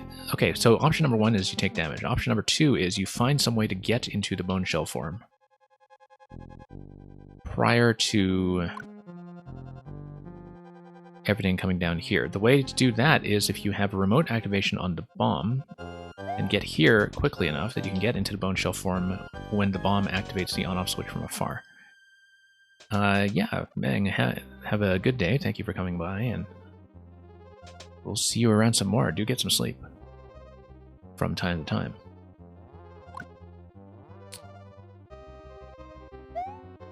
Yeah, if I can get in the bone shell form as Small Mario over here, then I may be in good shape. The thing that I haven't considered yet, though, is how to activate the POW. One way to activate the POW is if the POW has a soft drop from above first. So the POW lands on the bottom, and then you follow with the bone shell. Once you follow with the bone shell, then you get out of the bone shell, you fire the bone shell to the left, it hits the muncher, and then you go across. Either that, or the POW is activated much earlier before any of that happens. I don't think that's going to be the case because the POW would kill the bomb unless you used a spring, as I said before, to suspend the bomb and prevent it from activating. Like, juggle the bomb in midair somehow.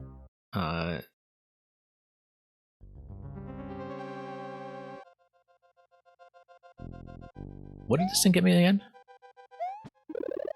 Fire. Ah, fire ignites the bomb. Okay. So yeah. The fire doesn't actually go that far. Let's check the fire location once again, see how far up it goes on the initial spawn. Okay, this is really important. Fire only goes up here later on, but on the initial spawn, it goes much higher. The initial spawn reaches this location. That's important because it means that you actually want to find some way to walk the bomb over, or, alternatively, have the spring push the bomb up there to that location. So for example, let's say you put a spring in this location. Bomb walks over, bomb jumps up and hits. And runs over here, possibly. The issue with that is...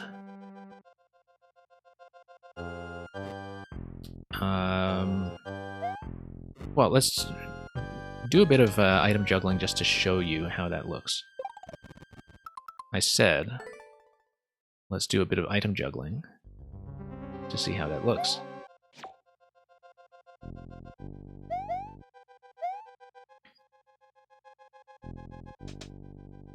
That's not how to do it. We don't want to kill anything here.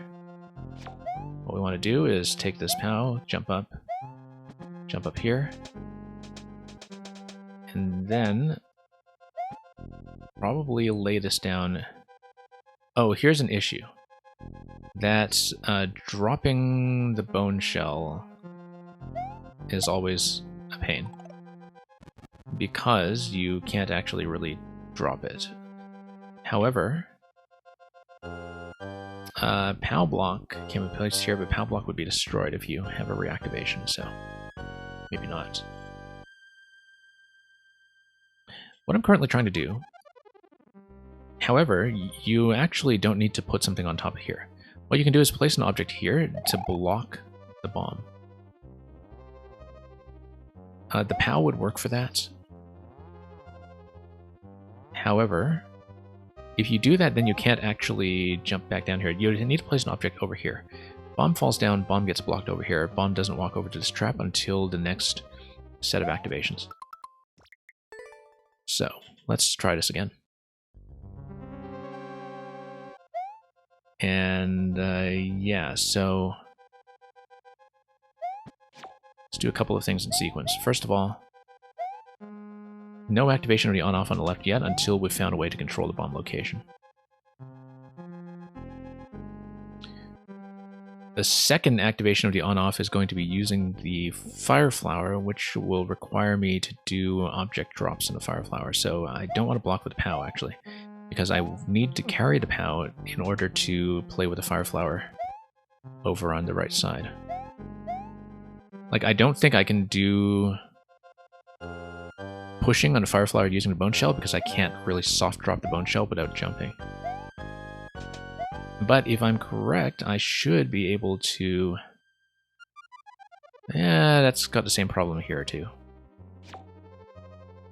However... No, that's fine, because I can eventually just drop back into the Bone Shell.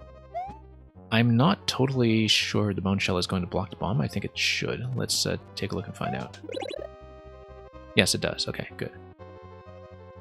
Because it means that we can do the next activation before the bomb goes here, and then we have access to the bomb. Which is going to be real important in just a moment.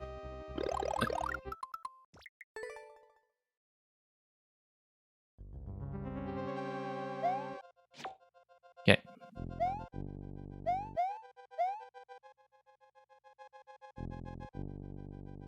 Alright, POW down here. Shell over here.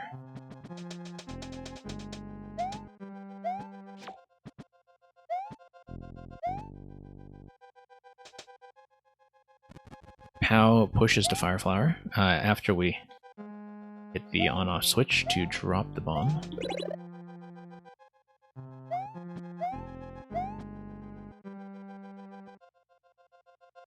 Carefully. Carefully.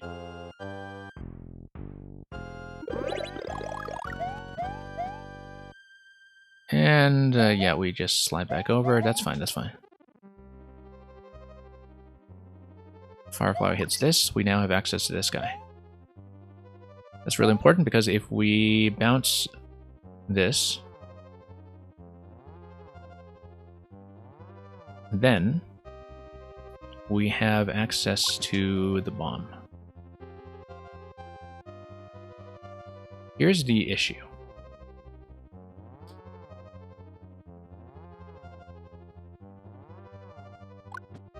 That if bomb comes down here and moves up to this location, I suddenly have a problem with getting over to the Bone Shell. So if I take the Bone Shell,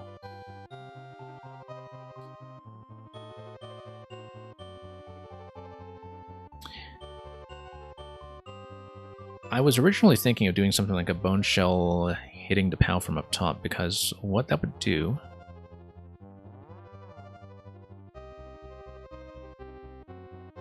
You know what would be really interesting?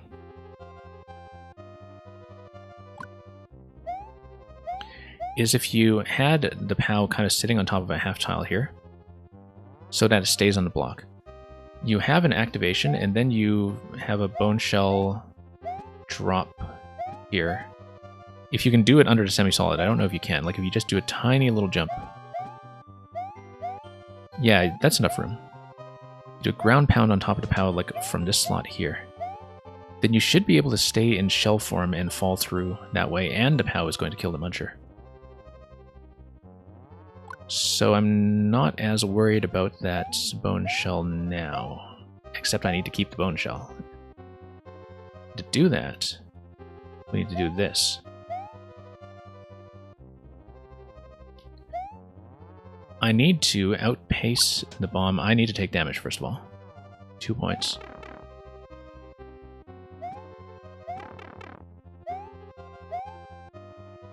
And then we drop this guy here so that the bomb walks across. So I'm going to safely take the bone shell and escape.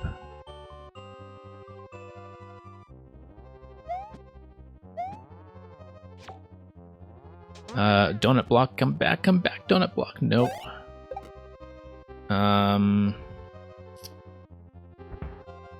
That's a nuisance.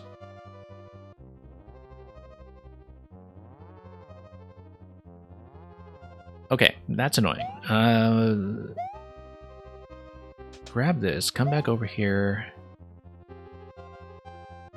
Drop down.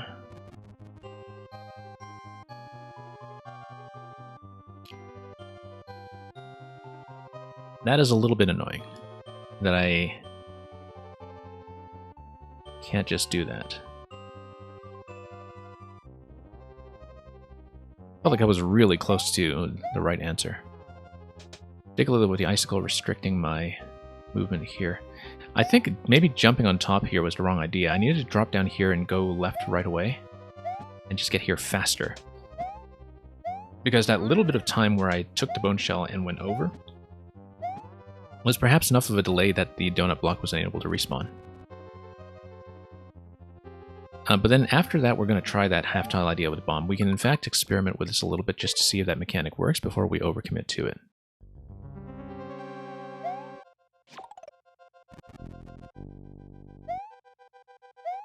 So watch something like... we can't really do it yet, but I'll show it off when I'm able.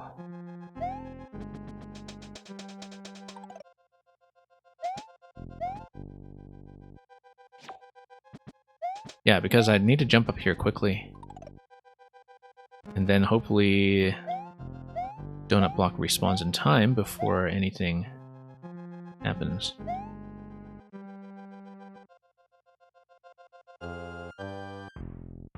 Unless there's a way to have the bomb take a little bit longer before it does that whole thing. No, I feel like the bomb must go up here, for sure. And that we had the right idea originally. But let's rehearse this part here. You take that, and you go left right away, and then you go. Okay. Yeah, that's going to save a few precious seconds here. Especially the bomb walking to that slot on the right side. You take this, and you go. That. Okay. Timing is going to matter here. Let's do the on-off block first of all, and then the flower push after that.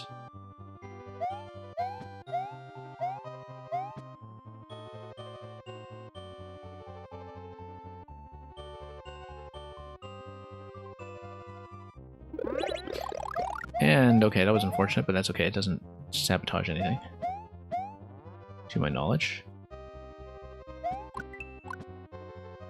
Do need to grab this. Do need to grab the POW. Take 2 points. And let's do this once again.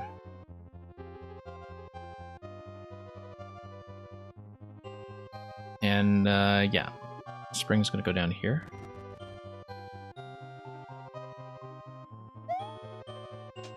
And then we have to go fast over to donut block.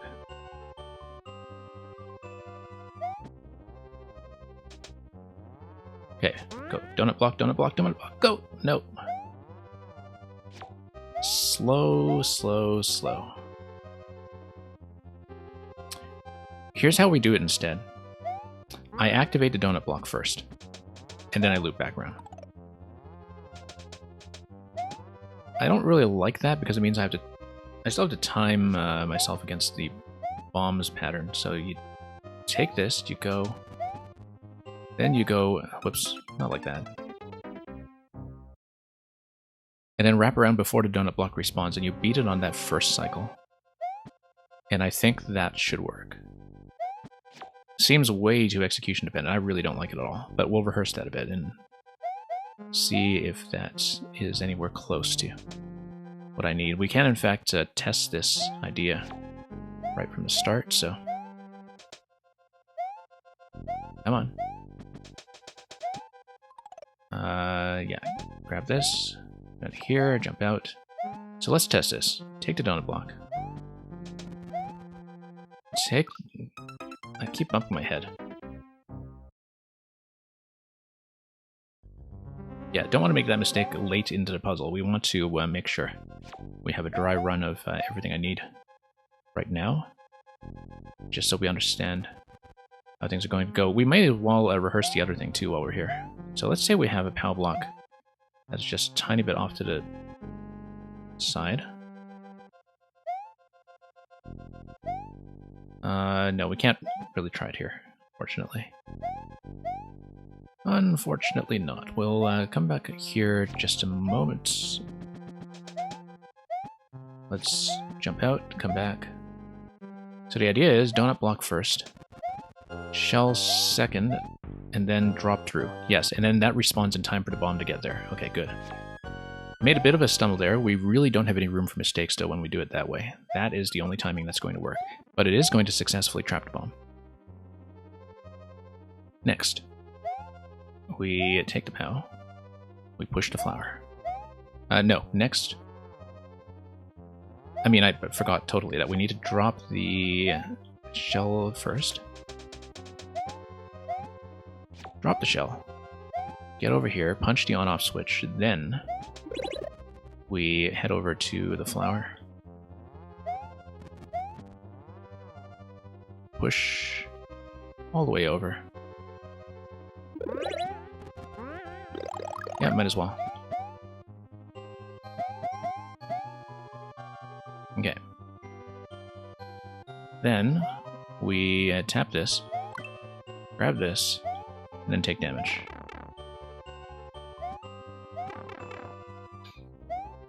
Then we place this, and then we do the donut block interaction I rehearsed earlier, but we really have to watch the bomb positioning while we do this, such that I don't get hit by the bomb on my way over. There we go.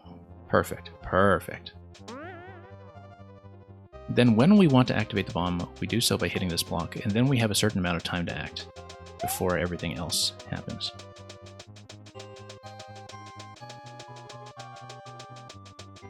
To do that, we're going to do this.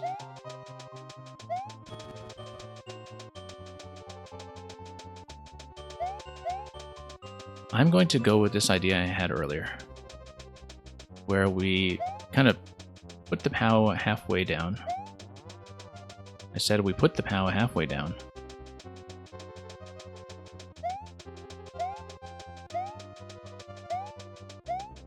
And then, if I'm correct, well, first of all, let's get this down. Because then we want to get up to the POW as fast as possible once we're in the bone shell. The idea is that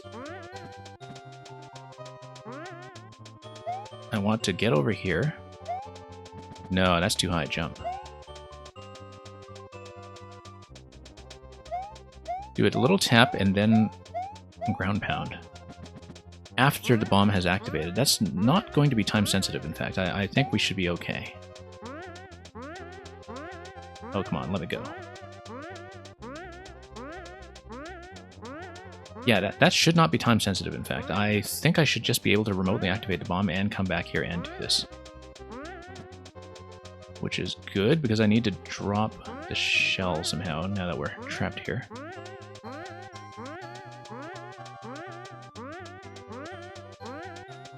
I may have trapped myself with that trampoline here. Let me see if we can sneak over to the left here. I may reset this.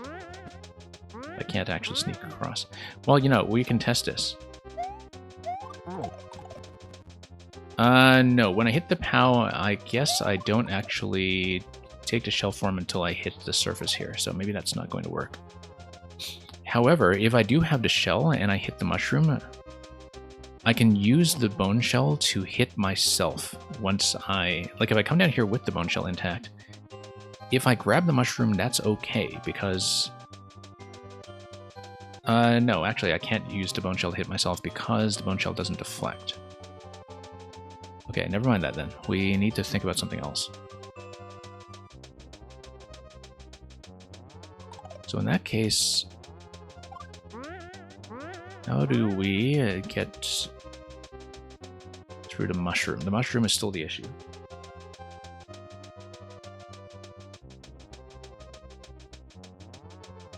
And I don't see the answer to that yet. Anyway, I trapped myself here. That's going to be a restart anyway, but we might as well think about the mushroom. Because if hitting the POW doesn't actually drop me through, we need to experiment a little bit with that just to see if I understand the interaction correctly. Let's go as far as getting to Fireflower, because I need to test this out.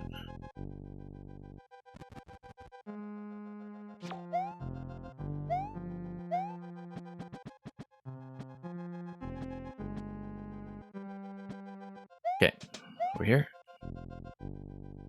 down here, over here. And then we hit this. Then we get the Fireflower after all this stuff.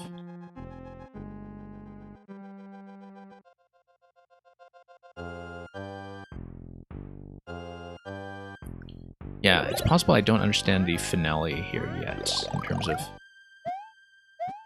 how to actually get through the mushroom at the end.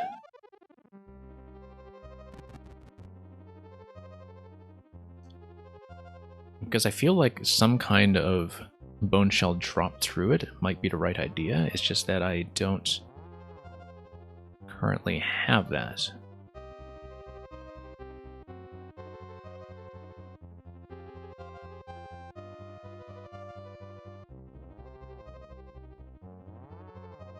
One thing that could potentially be done, perhaps, is...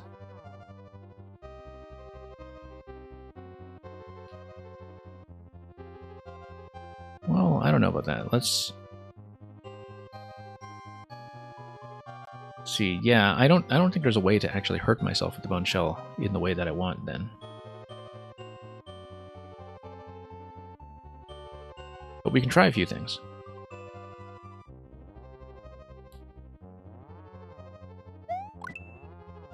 For example, let's just do all of this stuff first, as before. I need to take damage.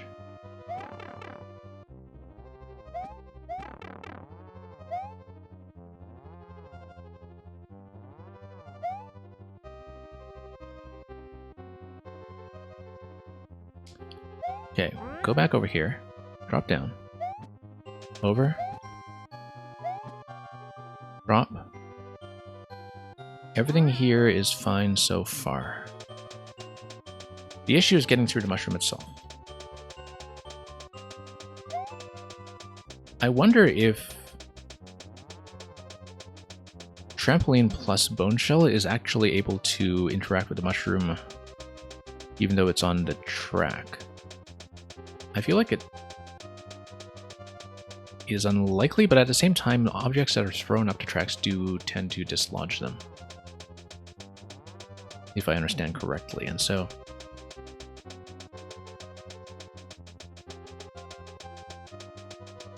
possibly you could even do that with the POW, in fact.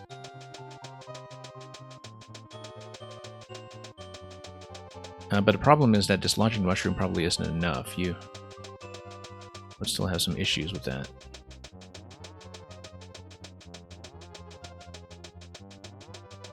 Maybe.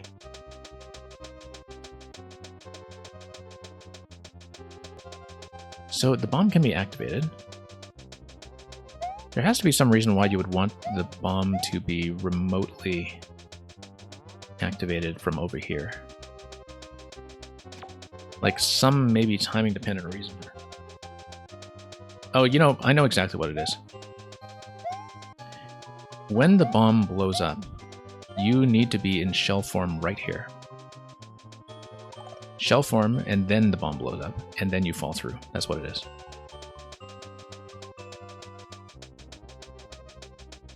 Which means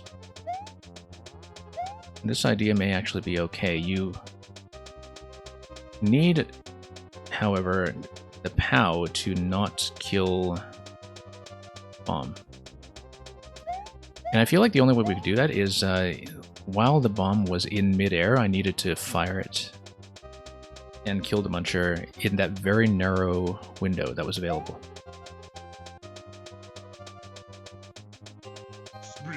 Yeah, I think that's actually what it is. Thank you for the follow. I think that actually is what it is. You hit this. You have enough time to get over here, drop through, and then the Muncher must already be dead at that point. Watch this. Bomb goes through. Well, I mean, my timing was a little bit off there.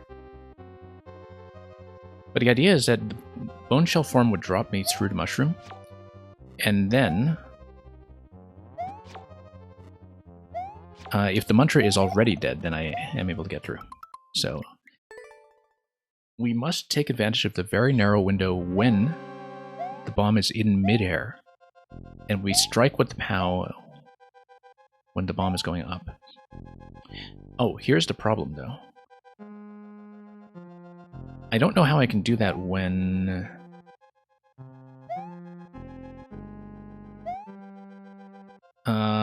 I don't know if I can wrap around there fast enough to do that, because here's what I would be looking at in order for that to happen. I would need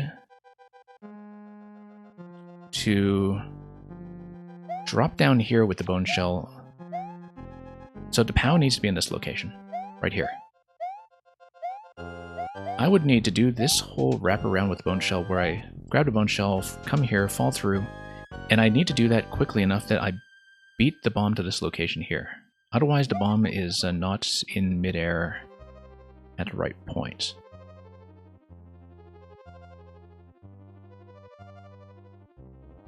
Yeah, otherwise, yeah, I don't know if I can actually do that just for speed reasons, in fact. Because that's... I need to watch where the bomb is when I wrap around with the bone shell. Because that's going to be the key to the whole thing. If we can make that wraparound happen, like right now the sort of missing piece of the puzzle is when do I activate the POW? And this is the only opportunity I see, is if the bomb is suspended.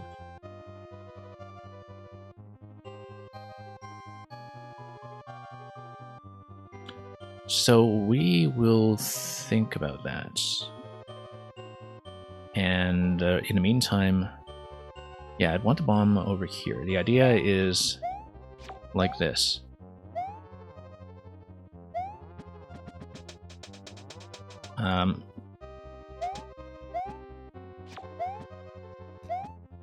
We drop this, run around, grab the shell, come back here, hit the POW right when the bomb is going up. In order to do that, I need to wrap around this whole thing before the bomb walks over. I don't know if that can happen.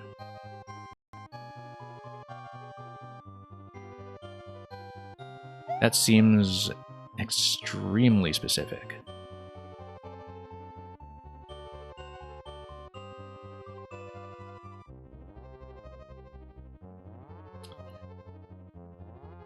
Either that, or we put the trampoline down here and find some way to suspend the bomb in position while I do the whole POW thing, and then we come back here and just like up throw again and detonate the bomb that way. No, don't like that. I think we need to try with the current idea that I have just to see if the timing works. I think the timing is going to be way too tight. And so I severely doubt it, but...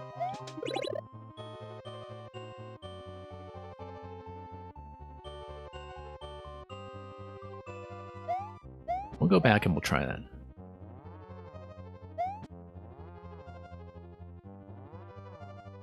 Okay, that's going to be push.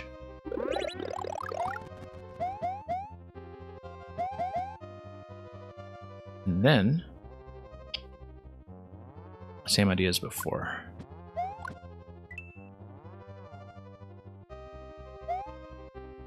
I wonder about this slot here. I think the slot is, like, I don't know if it's some kind of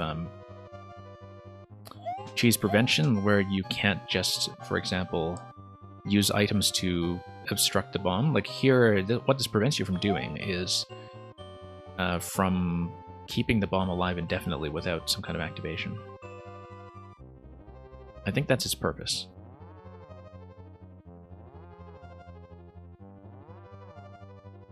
Oddly enough, it may actually be possible to drop the shell a second time and actually create a bomb trap. Problem with creating a bomb trap is that eventually you would need to raise it up somehow.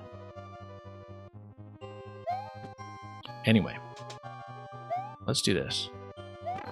We have to try timing at least once just to see how far off we are from the truth.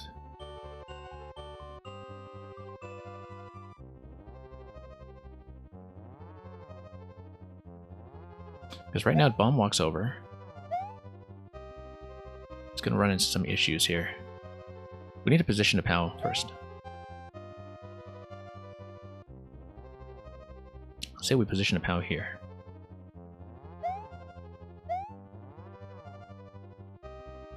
And then position a spring here. Grab the shell, run around.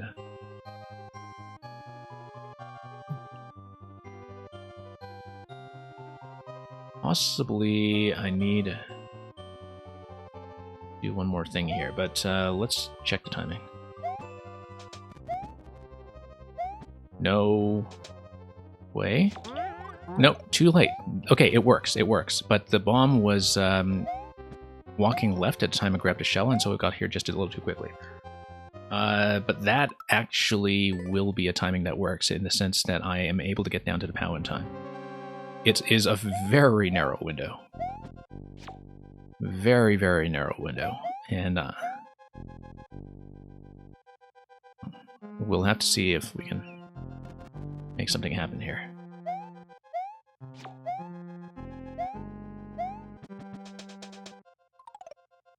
Okay, jump out. Jump out. Yeah, very, very narrow window. The bomb has to be walking to the right when I grab it. It must be. Otherwise, we will not manage to make that timing.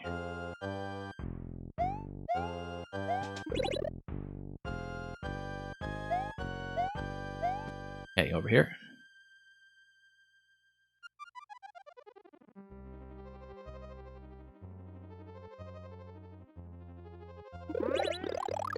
Okay, that's fine.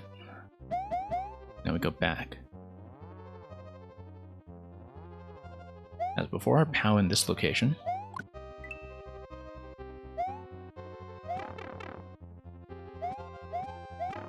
Spring in this location. Yeah, we walk through the spring, we stomp on the POW.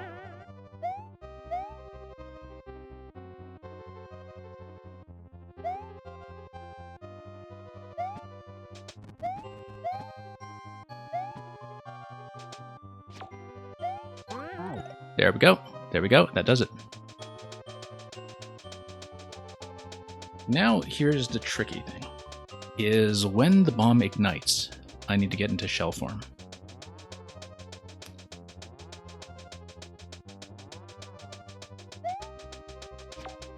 Let's grab the spring just in case so we can get like a really quick descent It's going to be a bit of a one-way thing.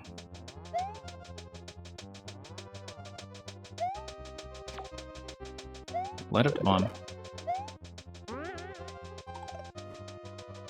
Nope.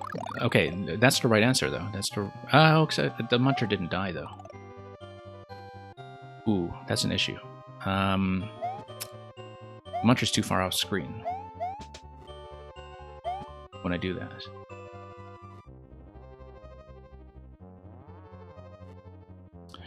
That's fine. Because if you sit on top of the POW,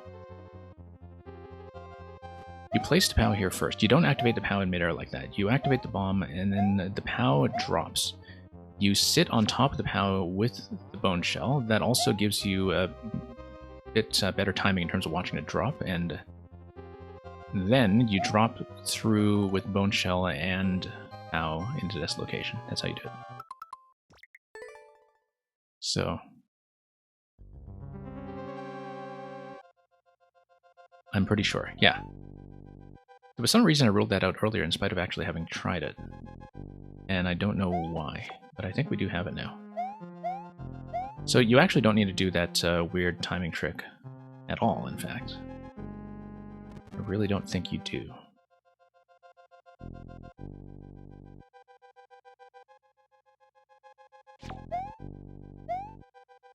Okay, down here.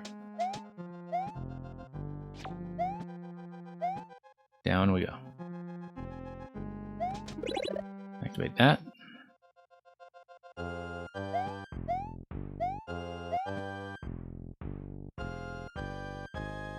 Shove this.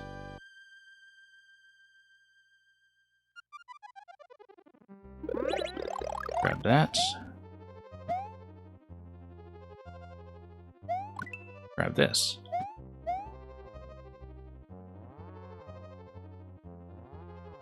That's how we're going to do it. We don't need to POW anytime soon. Oh, except for getting to the top level, of course. Let's do that.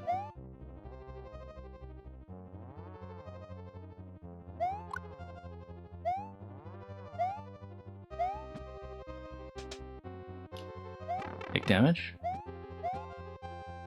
And then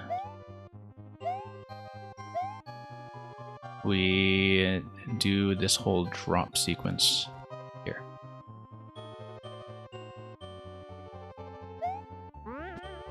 No need to hit the POW yet, actually. Let's do donut block. Grab this.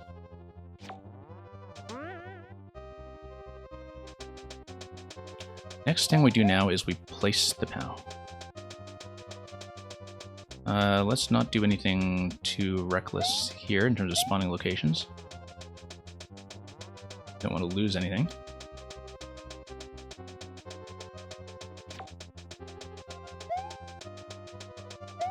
But the idea is that we place the POW right here. Then I park on top of it with the bone shell. Okay.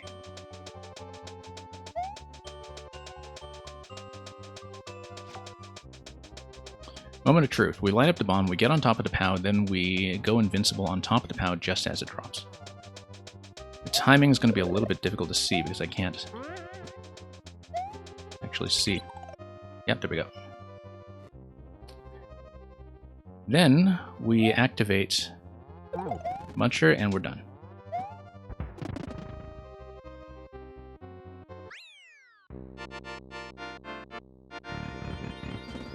Okay, success.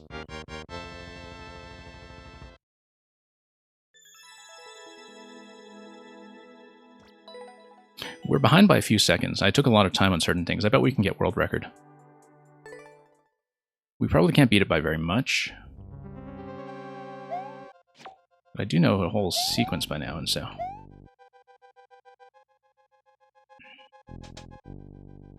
I just need to do some of this fussy stuff here, get up here.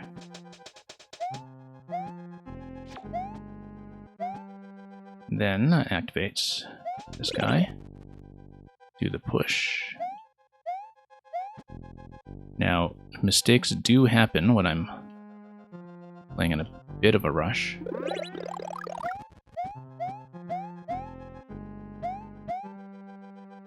Okay, so we'll do that.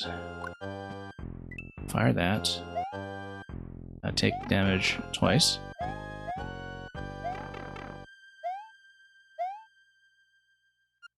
And drop this guy here. Wrap around for the bone shell.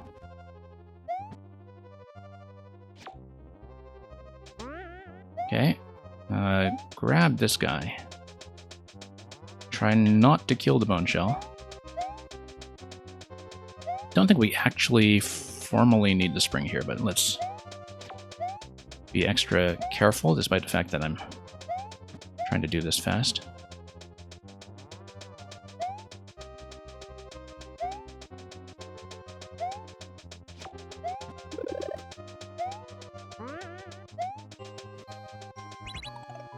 Okay.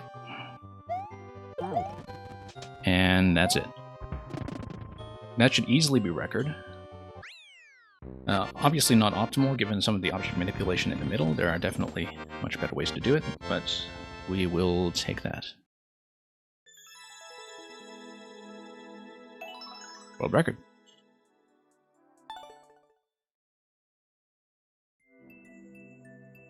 Okay, don't know how much more time I have today. We'll do at least one or two more. And, yeah, I feel like a lot of the puzzle-solving art stuff is probably closer to something like Trolls, but yeah, we'll maybe look at more of Major's list at another point. These two are both pretty satisfying, actually. And so, had a lot of fun with them. Let's move on to something else.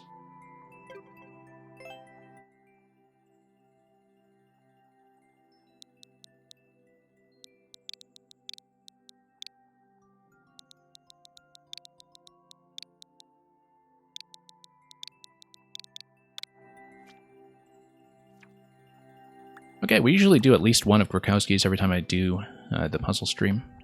We're not going to do the escape today, I think, even though he tends to keep them fairly short compared to most escape rooms.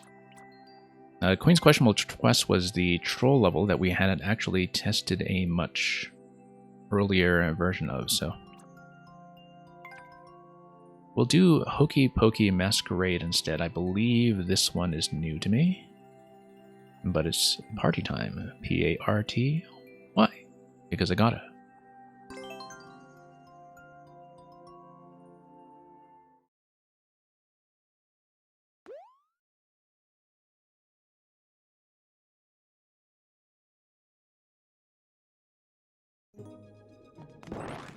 Okay. 50 coins to the right side, which are probably just going to laugh at you because this is obviously a trap. What on earth is the question block? I was trying to reach that. We probably could have jumped on top of it somehow, but let's not think too much about it. This looks like a death zone right here with a donut block. The crate may potentially be interesting. So we drop through here, and I don't see where a potential exit is yet. Oh no, we went through a warp block, so the exit is this door. So the idea is that we need to place the crate underneath this door, and then we go through the door. In order to fetch the crate, we need to move or destroy the thwomp, and then also hit the on-off switch. Currently, we don't actually have anything we can interact with except for the cannon box and Pokey. If I do kind of a halfway jump, I don't know if I actually want to kill the whole Pokey right now. I feel like that may be some kind of trapper mistake. We might actually want the Pokey to be alive as our only source of damage, which will allow me to peel off the Goomba hat or change hats in general. So we do just kind of a half jump over here. Then we take the Pokey down this way. Because I feel like we will, in fact, need to... We'll definitely need to remove the Goomba hat at some point, because otherwise we will not be able to transport the crate. We need to remove these masks in general, in fact, or we won't be able to transport the crate. The only way to hit the on-off switch is to use the cannon hat, so we will be doing that. I don't know where the thwomp goes. It's possible the thwomp goes to the right and crushes. It does. Okay, so that's a mistake. But in that sense, we are able to take the Goomba, and if we take the Goomba over to the right, whoops, we'll need to demonstrate that a different way.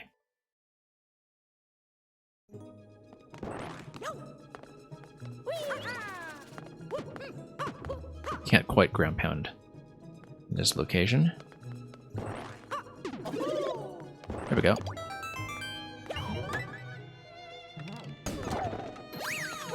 I feel like this little thing here has to be right, though. Cannon box first is the only thing you can do. One shot here. Takes the Pokey down, allows you to take damage.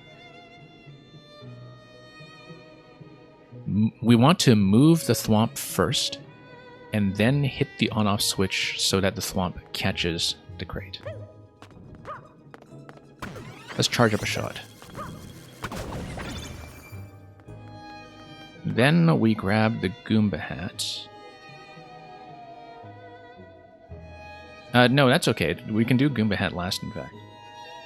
We need to take... Well, no, we can do Goomba hat... When? I'm trying to see, because I would need to take damage. But not until the Goomba hat has been consumed first. I think we take damage, but then we grab the crate. So I don't think I can sneak under the Goomba hat in any way. Yes, I can. This is a slope. There we go. And then taking the Goomba hat allows me to go through the Pokey. Why is the Goomba hat even there then if I can go through this with a slope? Not clear on that. But what I will do is grab the crate. I want to grab the Goomba hat. I want to take damage on the Pokey. I feel like the crate is going to get blocked by the Pokey. And moreover, that trying to walk through here with the Goomba hat is not going to happen. We can do kind of a half-top pickup on a crate, though, like that.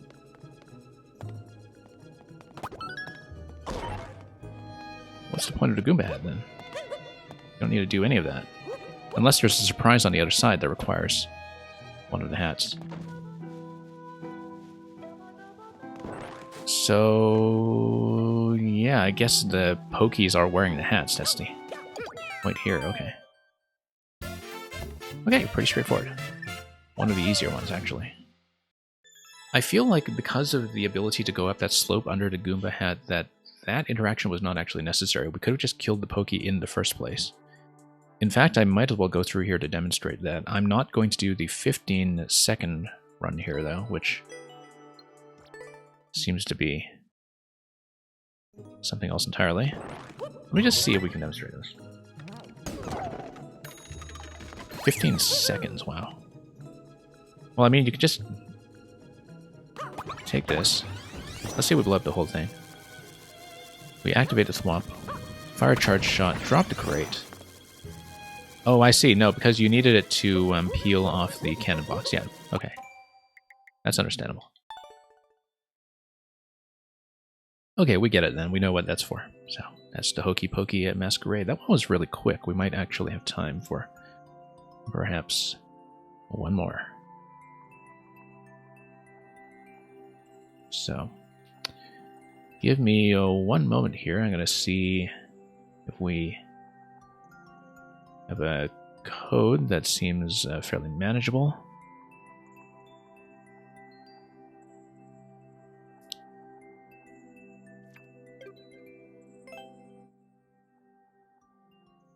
Well, we can maybe take a look at one more thing of the one-screen variety. Let's go 88. SRR. MGG. I don't know how long these will be. I've taken some time with some previous puzzles by this maker, who doesn't have a lot of plays but has a very new puzzle here. Castle Conundrum, single screen. Item physics with red coin bonus. I mean, that's the newest one. We could probably do that. Notice the alliteration in the titles. Last one we did was... oh, we did an early version of Haunted Hedge Scratcher. Yeah, we did this version here. I don't know what kind of variant this will be and whether it's going to be significantly harder, but we can see that Itchy Knee has been extremely productive since then. Let's just do the latest one, just to see. Since there's only one clear, and that just tells me nothing. But we need to think about item physics. Item physics will solve this single screen question mark puzzler. And we may or may not do the red coin. Let's see.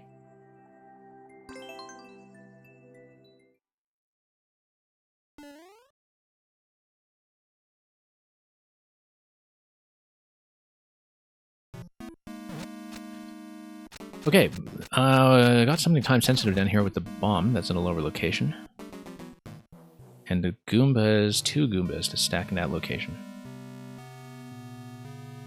So I don't know if there's something that's going to be execution dependent right off the bat in terms of getting through that timing, given that I don't see anything like a reset door that we can go through. That may just all be set up, but the issue of that being set up is I don't know what the bomb is even doing then. But let's explore this. I feel like I didn't actually see if the bomb was accessible, because as you can see, if you have a timed detonation here, that would allow you to get through the coin. Either that, or even if you just destroy one block, the Spiny Hat can eventually take out the other one.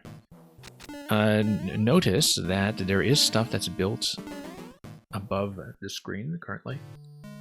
There is going to be some interaction with things that are off-screen in the top half. That's going to eventually be important. The objective here is to get through the key door. To do that, we need something to stand on as well as the key. To get the key, we need to loop around this side, or have something else hit this object. Looks like we have a couple ways in. It could be Spiny Hat, or it could be P-switch activation followed by going up the top of the screen. So those are our options over here. Now we don't have up throw available in SMP3 style, so that's not going to be helpful, and it's not going to dislodge anything anyway. I mean, you can always try to do something like this, but that will push the P and not do much else beyond that, unless you have another object between the blaster and the P that would push it up even further. And possibly that makes contact with some kind of wall, possibly it just makes the P accessible. So that's something important to keep in mind. So I don't know why there are 2 Goombas stacked here and what that would be useful for, but that's something that we'll have to learn as we go. However, we do know that having the spring available for this kind of interaction allows me to do this, which allows me to grab the POW. Additionally, placing it on the second block will allow me to do nothing. Because it's not going to get that up in time unless, of course, I do the POW like... whoops. This... Not quite, unfortunately. Bump up. Yeah, that's just coins, okay. Never mind then, we'll need the POW for something else. We will not want to activate the POW while it is at risk of destroying the Spiny Shell, however.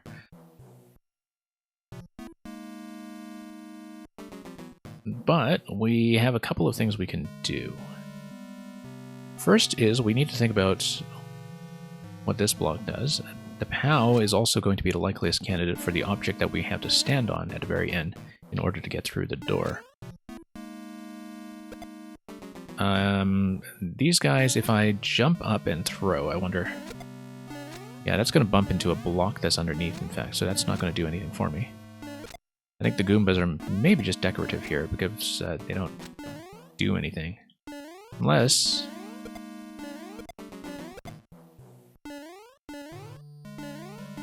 Yeah, I think the...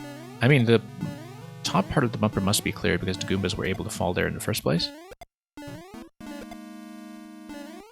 I don't think there's any reason to throw anything further in there, though. I think maybe that's just a decorative thing. But why stacking 2 Goombas there, unless... I mean, the POW would kill both of them. That would be one thing that happens. Also notice that this location here, if you have a spiny hat, you're just not able to go through, I think, because helmets are going to bump against this. However, if you place an object here, like the spiny hat, or in fact like the POW is the likelier candidate, you would be able to wrap around here with the spring like we saw earlier, drop it over here, or rather throw it initially, and push the P up that one additional spot. So it could be some kind of stacking interaction like that, but I feel like we'll need to restart to see anything useful here.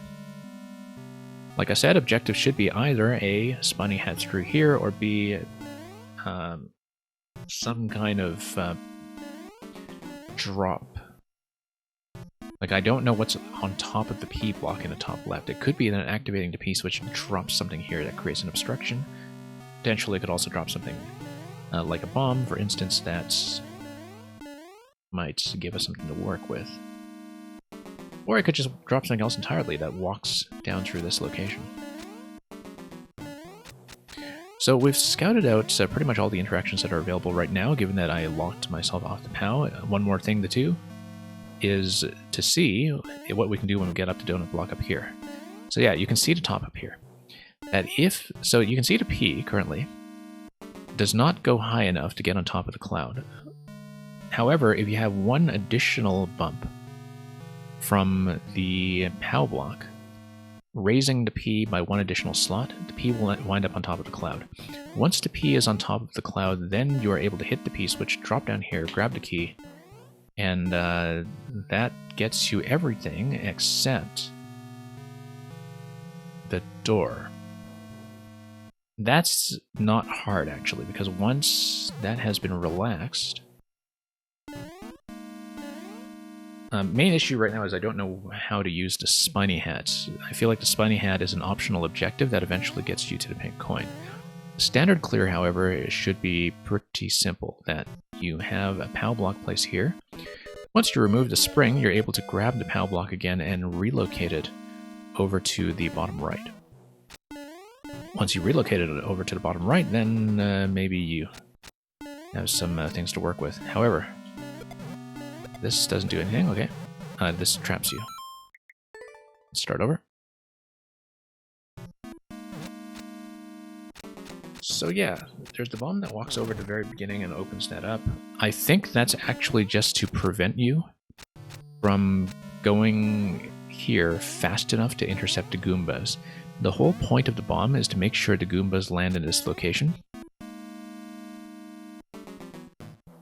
And I think the whole point of having the Goombas block that location is probably to prevent some issue with items getting stuck, or it is relevant to the pink coin route that we see later on.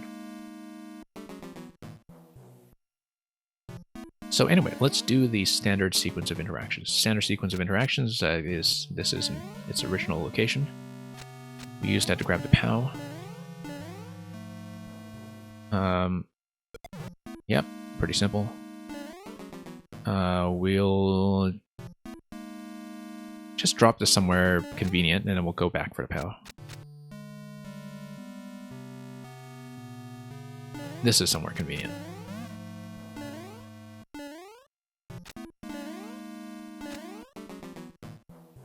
Also notice that you don't actually need to place the POW block here to go through the door. Theoretically, if you activate a donut block, drop down here, and get on top of the donut block to get through the key door. So you would activate this, drop it. No, it drops too quickly to do that. Okay, never mind. But that's okay. We'll eventually just come back here with the POW then, and that will... Oh, no, here's the issue. I can't actually retrieve the POW, because if I put the POW in this location and I bump it up, the POW is itself going to get trapped on top of a cloud. And so, I actually cannot retrieve the POW for the exit. In order to do the exit then, I think I do in fact have to do something with the donut block. And that looks really tricky. Because I'm going to fall around it somehow.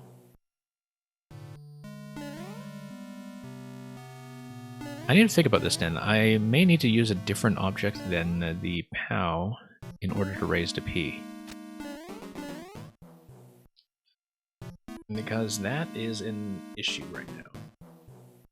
I also don't know what all those other P blocks are for. There are a lot of P blocks all over the place that look extraneous. But I also don't know, having not activated the P-switch yet, whether it does anything like destroy blasters using P-blocks, which might be the case if you look at this very faint yellow outline here, that possibly blasters get taken out and moved out of the way. But I'm not exactly clear, because you do need to look at that on a very granular pixel-by-pixel level to really see what's going on with it. So here's the problem. Let's say POW gets stuck on top of a cloud. Then what do you do to move it? I don't know, but let's see where it gets stuck. And let's just do this sequence to see what we're dealing with. Yeah. Possibly I need to cycle something back to the... Now, like if we grab the P-switch... I'm able to exit with the P-switch without activating it, actually. That's one very important thing to note. That I don't have to activate the P-switch right now. I can if I want to grab the key, but that's not going to be a good idea just yet. Because what we can do is we can maybe use the P-switch for some other purpose.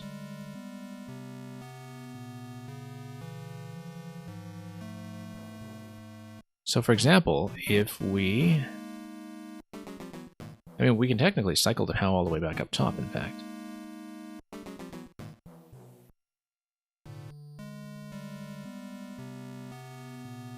Right now, I still don't know what to do with the Spiny Hat, and I won't know unless I find some way to deal with this blaster. So right now we don't know what the P-switch kills, and so the only way to find out is to activate it. I don't know what this P here is for either. It feels like if we have the ability to take damage, so for example by having the Spiny Hat, we'd be able to fall into this location and run around and grab the POW a second time. But then the P-switch would need to be active for us to do that. If the P-switch is active, this is walled off on this side. So yeah, the idea is you're able to take a point of damage, you hit the P-switch, you come down here, you wrap around, grab the POW. However... Okay, so P-switch doesn't kill anything whatsoever. It does allow me to... Well, okay, no, this is... Coin isn't actually reachable until you wrap around.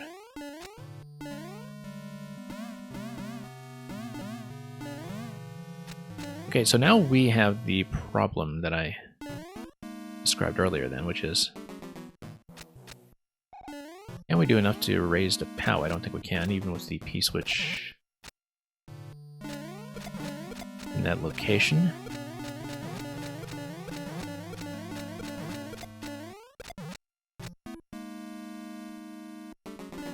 So now that's going to be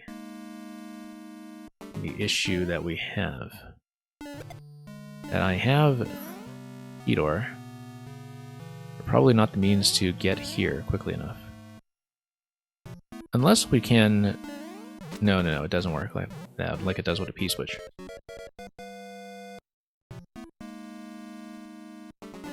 Yeah, the donut block just doesn't come down fast enough. Like, I don't think I can actually wrap on top of it.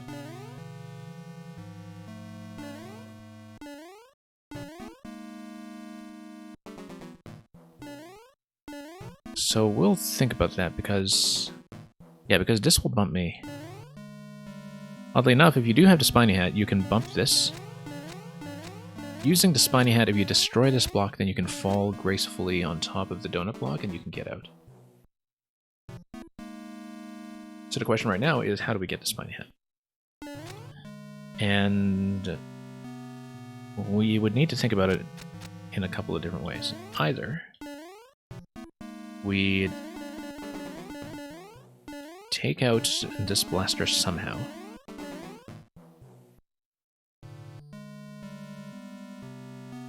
or we unblock it, which I don't see happening because it's currently blocked by a one-way panel. We would actively need to destroy it, I think. I currently don't see the method to do that.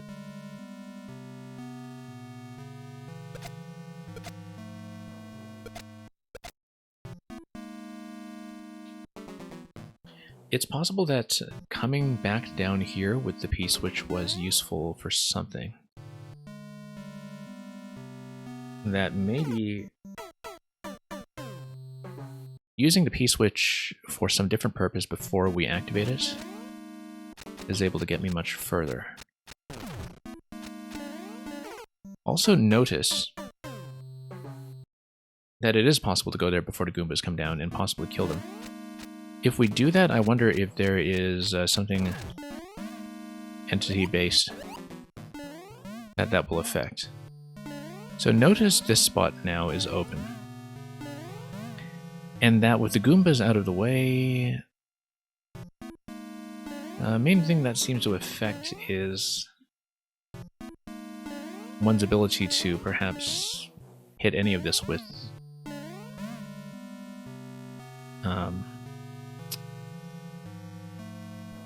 the spiny head. Alternatively, we grab this thing early, and we place this before the Goombas are able to get through. And then that moves the Goombas for no reason whatsoever.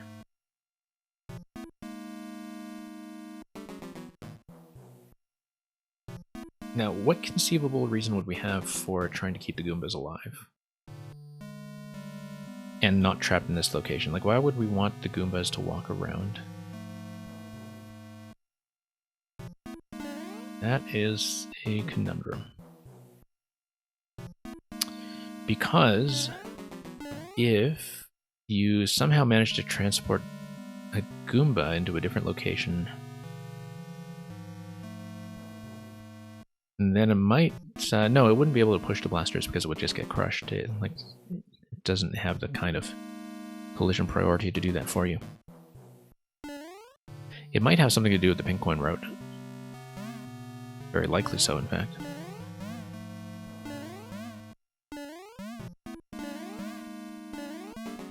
But yeah, the question currently is, if you stomp both Goombas and never let them into this location in the first place, what does that actually do for you? Given that that location is surrounded by hard blocks anyway. Like, does it create some kind of other item logic? So, for example, one thing you can do if you really wanted to break this thing. Let's acknowledge the raid from RX7 Man. RX7 Man, hope you're doing well.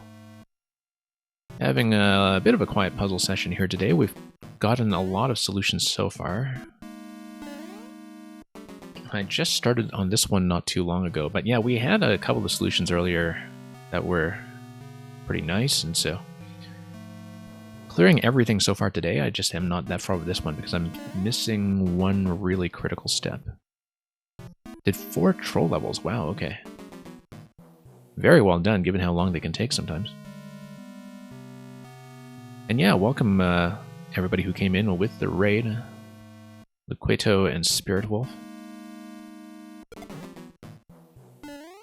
Okay, so what I'm looking at here is this, that I'm able to get up top. I'm able to obtain every item except a Spiny Hat right now. I don't know how the Spiny Hat works. In terms of what kind of object I could use to get to it, because I currently don't have a way to kill this blaster. So that's the main issue that I'm dealing with here. That I would need something like a crush interaction on this blaster or some other thing to do to knock it out of the way. And yeah, this line up here looks very much like it's the top of a cloud, perhaps, such that it's potentially possible to raise this or to bounce it up like this blaster here. Do you see this tiny yellow line here? Looks very much like a cloud top. Yeah, thank you so much for the follow. And we do viewer levels a couple days a week. I'm going to be back for tomorrow and the day after, and we usually do a couple of different things over the course of the midweek streams. Sometimes it's puzzle streams, sometimes it's some other kind of maker-oriented feature, and lately I've been doing some indie games, but it's nice to get back into the puzzles at last. And, okay. So we know this interaction here, that I'm able... it's not the pow down here, we need to spring first. However, if I spring this up, maybe I'm able to do some kind of item displacement that will allow the POW to be recoverable, which currently is the issue. Thing is, after the spring interaction, I don't need the spring. I do, however, still need the POW. And so that's the current problem that I'm actually working with. That, for example, if I put the spring here first, so I've tried to spring on the lower location already. Let's say I do this. And let's say I do a POW drop with it. Is the POW going to end up on top of the spring? I don't think it is.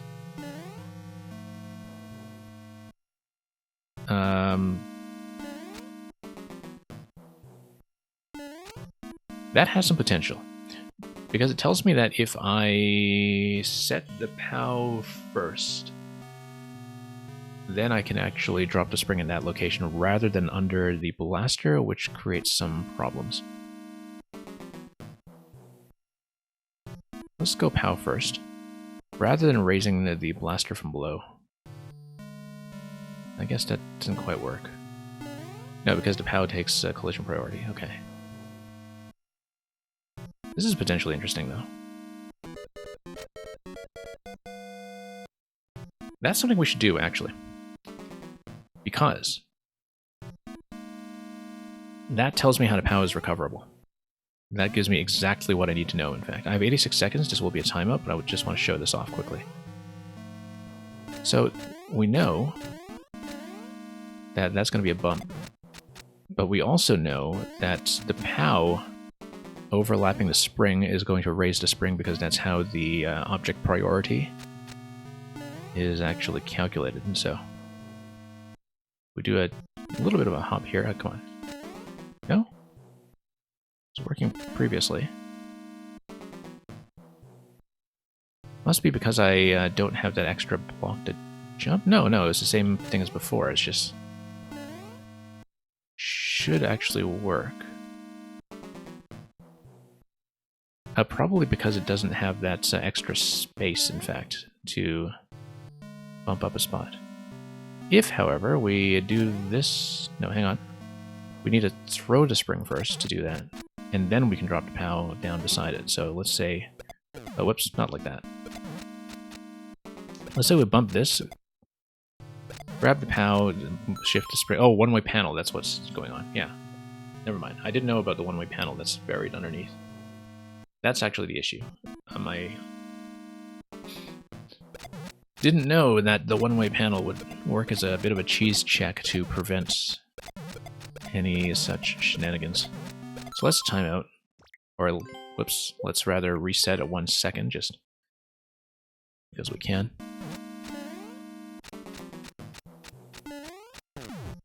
Yeah, currently, I don't know what the Goombas are for. They fall down here. It is possible to kill them before they come down here. It is probably possible to raise them using the spring as well. You know, what if you raised the Goombas down here? They would eventually fall down to this location. And then that would be interesting because it might give you an easy way to the key door. Do I have a level code? I can get you the maker code.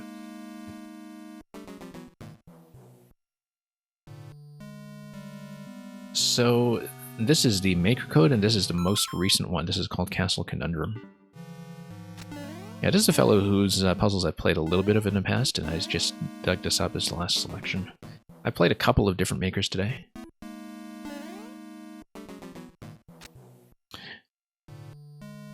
I feel like we should try this thing with the spring and the Goombas quickly, just to see if we can actually move them.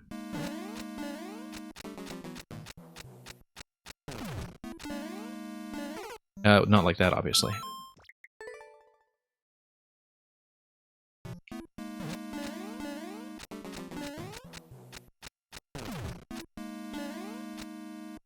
Okay, not like that either.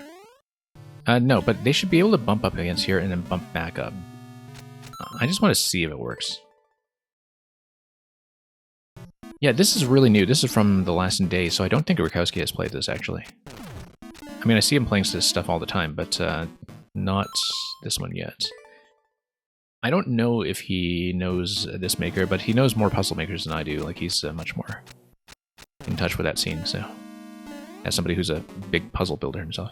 Anyway, it is possible to kill the Goombas, but I'm not going to worry about them for the time being, since I don't see the relevance just yet.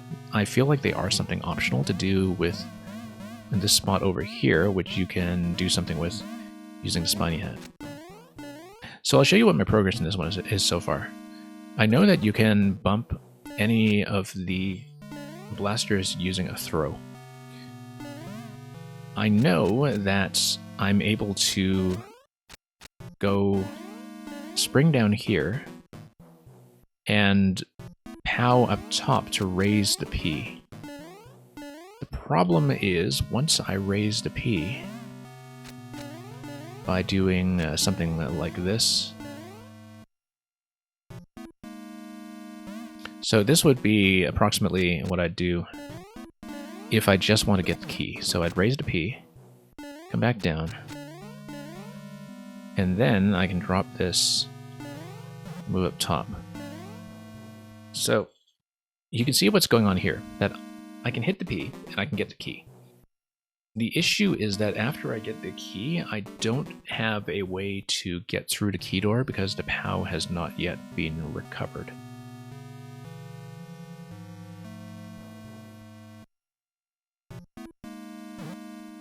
So possibly I need to rethink this completely. I also don't know how to get the Spiny Hat in general, because I feel like I need some kind of collision to do that. Specifically some kind of collision that would destroy the blaster through some kind of collision logic. So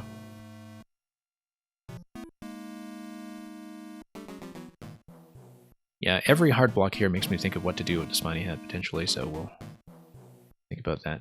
This P switch, this P block rather, over here, I don't know what it's all about. It seems like if I'm able to take damage with the Spiny Hat that I'm potentially able to go down and grab the POW a second time if I take a damage boost using the hat by going through this up top. particularly because if I hit the P-switch here, I'm able to get down to the key, and I'm able to jump back up through the cloud and then come through here and weave my way back through. But I don't know why I'd want to do that just yet. So I've got a couple of options. I can reobtain the POW, or I can think of some completely different way to get the key. But right now, the spiny head is just a major issue. Because I'm thinking that I need the spiny head in order to destroy this block here, which then allows me to ride a donut block down. I can't use the POW or the P in this location because by that time they're unavailable.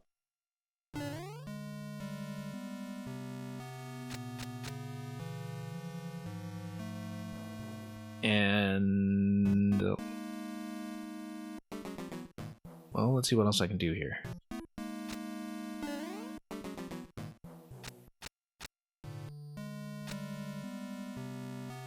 Yeah, and I really don't see any other interaction actually pushing this or getting it out of the way. We could be wrong. There could be something I'm not seeing. So, P-switch also doesn't activate anything that's underneath the blasters. The only thing that we know about so far are the one-way panels in spots like underneath this guy here.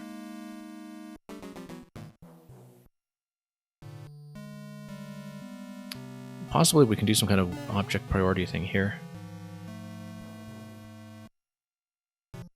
where we placed a spring.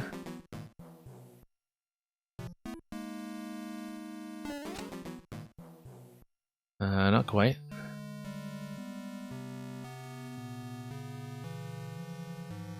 However,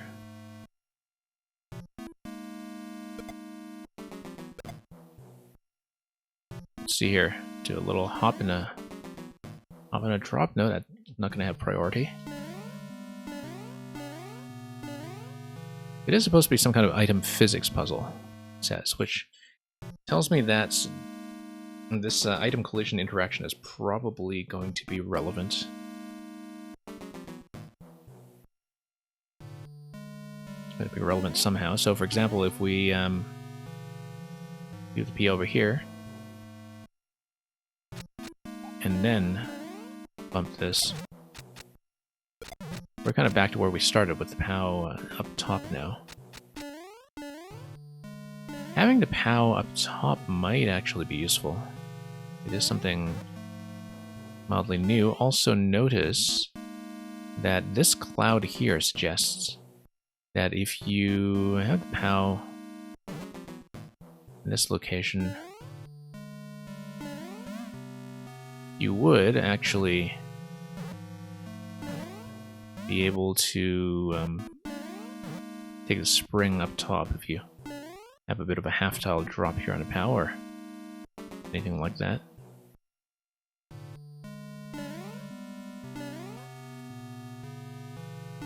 So, for example, this should actually give you enough room to do this.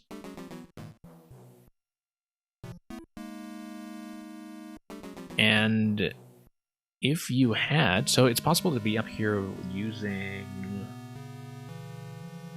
no, you can't have both the P and the spring up here because the POW would already be consumed in that location.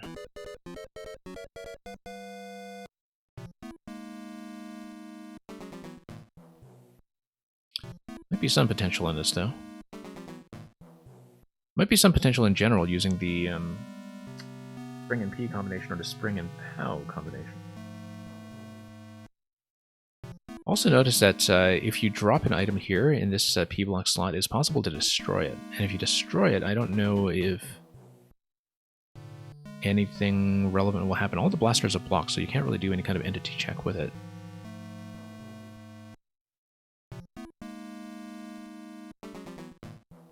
But we'll think about this just a little bit further. And regardless, the Goombas are kind of in a way down there, so...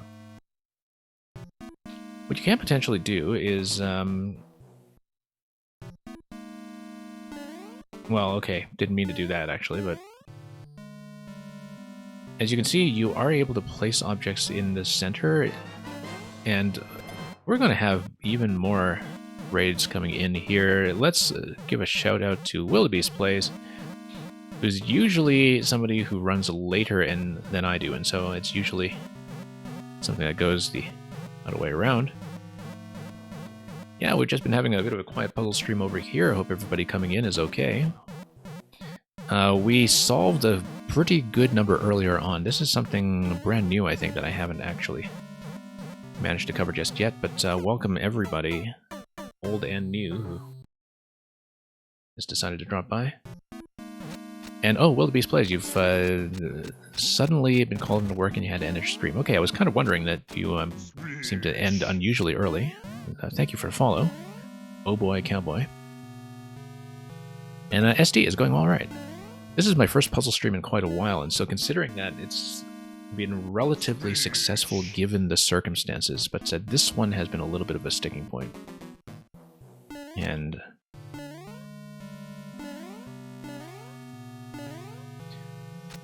yeah, because I've puzzled out a couple of the interactions that we need here so far, but I'm missing one really critical step.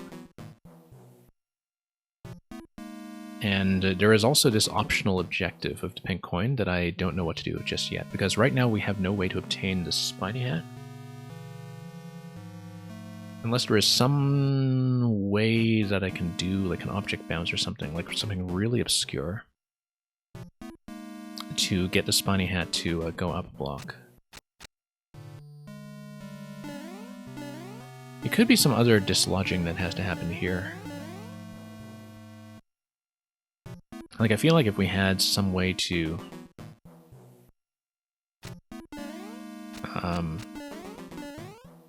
deal with the cloud and like maybe even drop this thing. Because right now the blasters are just acting as blocking pieces, but as blocking pieces I kind of wonder what we can do to manipulate them. So yeah, let's see what I know about the puzzle. I may as well just kind of show you so far what I have. So you start with a spring. There's a little bit of a bomb and Goomba interaction at the beginning that drops 2 Goombas into this slot. You have a very narrow window to actually kill the Goombas, but it seems to be something optional. The pink coin is an optional objective, that's what we're told from the level description. We also know that any kind of throw using the spring does manage to do this little tap here. It means that you get interactions like this one, where, for example, you can take the POW, you can place it here, and if you wrap around to, whoops, do this, then that would give you access to the P-switch. Unfortunately, what happens is that it sticks in the POW. And if it sticks to POW, then you have a bit of a problem, because let's say you do a P and key, you come back here. The issue is that you no longer have something to stand on here. So far, my theory, and yeah, we already checked for P blocks behind launchers. That's not the case, as you can see. That's the P switch doesn't kill them. That is one of the first things I checked, in fact.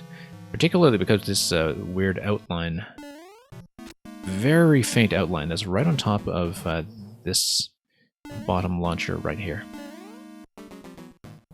So currently the going theory is that I need the spiny hat eventually in order to destroy this thing, because that allows the donut block to drop me through. This I also know is just a regular brick because the P-switch transforms it into a coin. It doesn't contain anything. It's just here for the fun and games. This seems like it is just going to be ground blocks. And so the Goomba is just here for decorative purposes, I think. So the issue currently is, don't know how to grab the spiny hat. And I don't know how to reobtain the POW. Reobtaining the POW is probably not the solution because that would just totally trivialize this interaction over here. Because you can just drop the POW here and go, right? Nothing to worry about over there. I did say this was going to be a relatively short stream, and so unfortunately I don't know if I'll actually stay on long enough to finish this one today. We did clear every single thing that I've faced so far today, some harder than others. But this one might take a little bit more thought. So currently I don't know what's going on with this P block over here. If you have the P switch active, this opens up. This closes down. My theory is that if I'm able to take a damage boost, I can actually walk down here, grab the POW, and then rescue the POW. Like, activate the P-switch, come down here, take a damage boost, grab the POW, go. Problem is, to do that I need the Spiny Head. So the central problem still eludes me, which is what do we do with the Spiny Head? Yeah, that's the only thing. That is the only thing that we can interact with. And the one-way panel, as you can see, is blocking the blaster from firing anything. So currently the question is, A, do we get rid of this? Or B, do we find some kind of obscure physics interaction to bump the Spiny Head up a spot remotely? Like, maybe with some kind of item push or some other thing that we can do in terms of something that would actually kill the blaster with collision logic. And yeah, SD, you have a good bedtime today. Say hi to the cats. And hope you are doing well this week. Also, SD, I don't know if it's your birthday yet. I know that you had run that birthday Yoshi contest, but whether it is your birthday already or not, happy birthday. I just know that you were running that Yoshi level contest because Oh, next Friday. Okay, I'll be sure to catch the event stream if you are running one then. So yeah, you can do a bit of a minor bump over here, but can't really do much with it. You can continue to bump that blaster from below. This one doesn't get you anything. It actually would potentially trap you if you're not careful. As you can see, there are some clouds underneath. It does kind of suggest that there's something that you can do with this here if you don't trap yourself.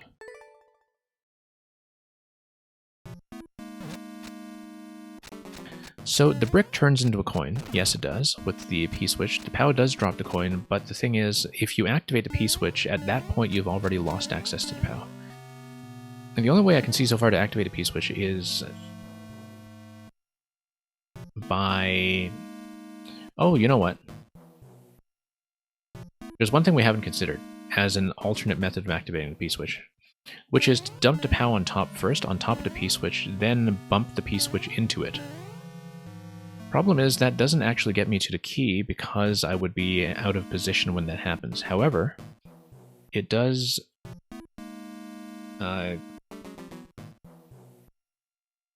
well, it keeps the POW, but I wouldn't be able to grab the key. Let me show you how that looks. The thing that I'm mapping out. And I'll show you what I'm thinking of, and I'll show you why it doesn't work.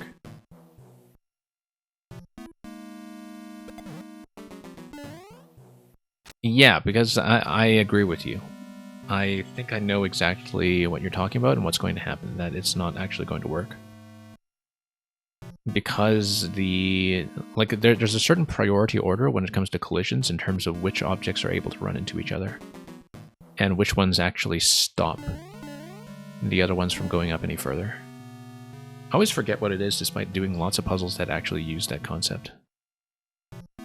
But anyway, let's drop some stuff. And oh, we need to wrap all the way back around, that's okay. Anyway, I'll show you why this doesn't work. We'll try it anyway, just to make sure we've actually looked at this. Kind of important to make sure we have tried things. So let's say we have the POW over here, and I think I know exactly what's going to happen. It's just going to remain more or less in place. P is going to go up, but not high enough. And POW is just going to remain as is. Yep, that's what I thought. The Goombas are bopping the P-switch at the start? No, they're not. So what's happening is that there's a bomb at the start that obstructs you and slows you down deliberately. The Goombas come down from a certain location. P-switch starts out in this location. The Goombas come down. It is just barely possible to reach them and potentially kill them before they wind up in this location. I have killed them previously, and that's not gotten me anything. I feel like it has something to do with this optional objective here.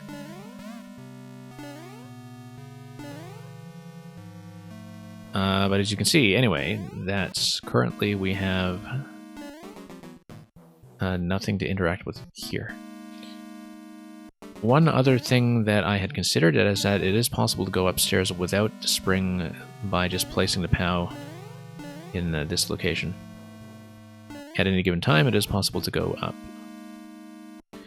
It is pretty clear to me, though, that if you want to grab the key, unless you have the spiny hat to grab it from below, you would need to drop into it from up top, and that requires hitting the P-switch or finding some other way to activate the P-switch from up here. Yeah, they weigh enough for the P-switch, but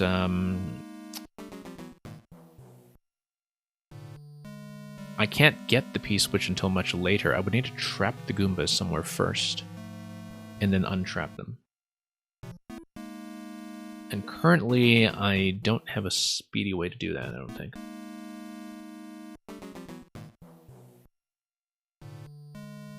Unless I just drop this here first. It is actually possible if you get here really quickly to slip this guy in the slot where the Goombas are. We have done it before. It's a little bit tricky. Like that. The idea is that if you do that before the Goombas reach, then the Goombas would actually, I think, deflect back out when they jump in there. It would go down here. You would, however, lose access to the spring. And you would just never get the P-switch in the first place. And without the spring, you can't do much of anything, actually, because you can't get this thing either. And there's a lot you can't do.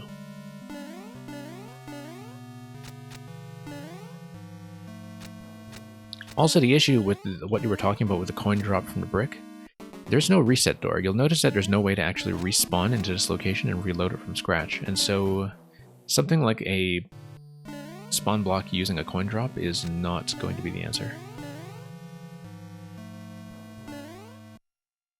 So let's get up here. This attempt is blown already, of course, because we lost a spring, but I'm just still looking around and analyzing this. So far I've been dropping through the one-way panel once I get the key. It is possible to come back up with the key. I feel like one potential thing that could go on here is using some kind of item push with the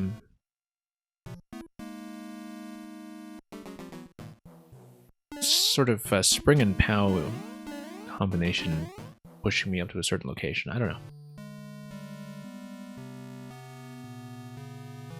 Other thing that's sort of important too is the fact that anything that is bouncing on a spring at the time that the POW is activated doesn't, in fact, die. We'll see. This... Yeah, I'll show you the timing early on. I'll show you what this does.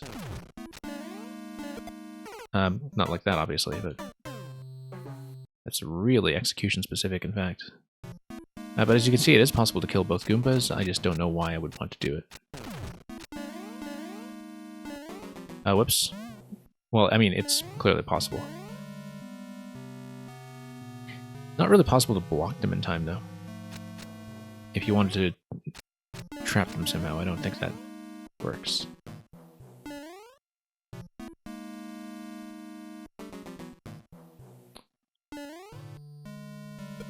I don't see why spawn blocking is going to be relevant, because you can never reload into this screen, and you can never get far off enough to despawn anything. Because everything is confined to one screen wide here. So I don't think spawn blocking is going to be relevant. Also, I have checked this blaster already by trying to raise it an additional spot, and it does not give me anything except coins. Like, I actually have tried to raise it using the POW underneath, and it does not get me anything.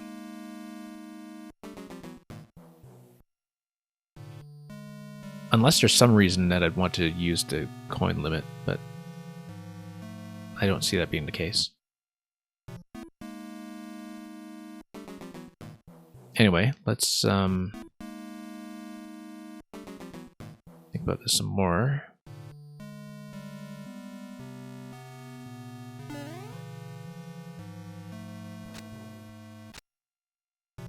And just grab everything and go back here. Oh, look at that. I stuck myself. Huh. I actually am stuck. Look at this. I haven't seen this kind of jamming before, but that's interesting. That's a very specific kind of trap, in fact. And yeah, that's big oof for sure.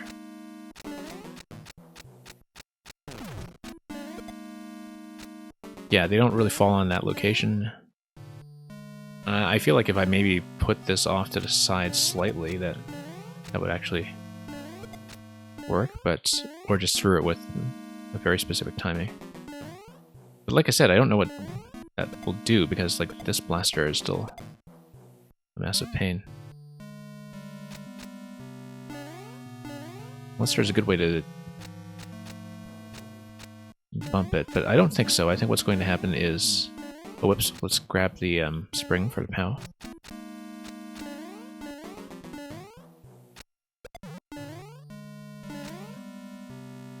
And then let's not stick ourselves. So for example, if we do this kind of interaction, then... No, hang on.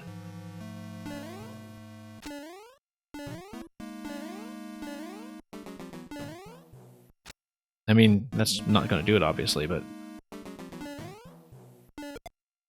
Yeah, so notice that soft drop on the spring always jams it next to the POW, like it doesn't dislodge the POW sideways. However, dropping the POW into the spring gives you all kinds of collision nonsense.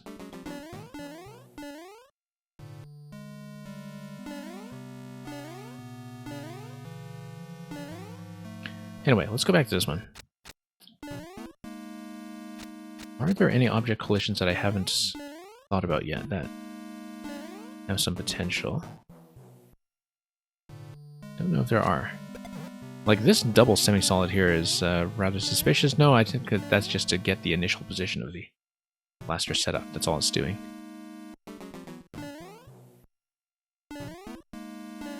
We'll just wrap back around here. And not die to the same kind of thing as before.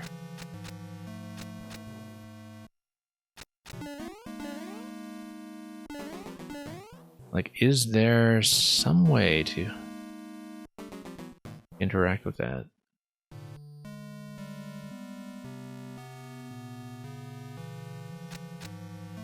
Yeah, this I just don't see.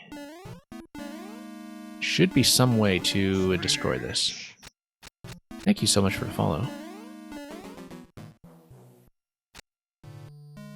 And... unless it is just a matter of getting back on this thing quickly enough, but I don't think so. I don't think that's ever going to work.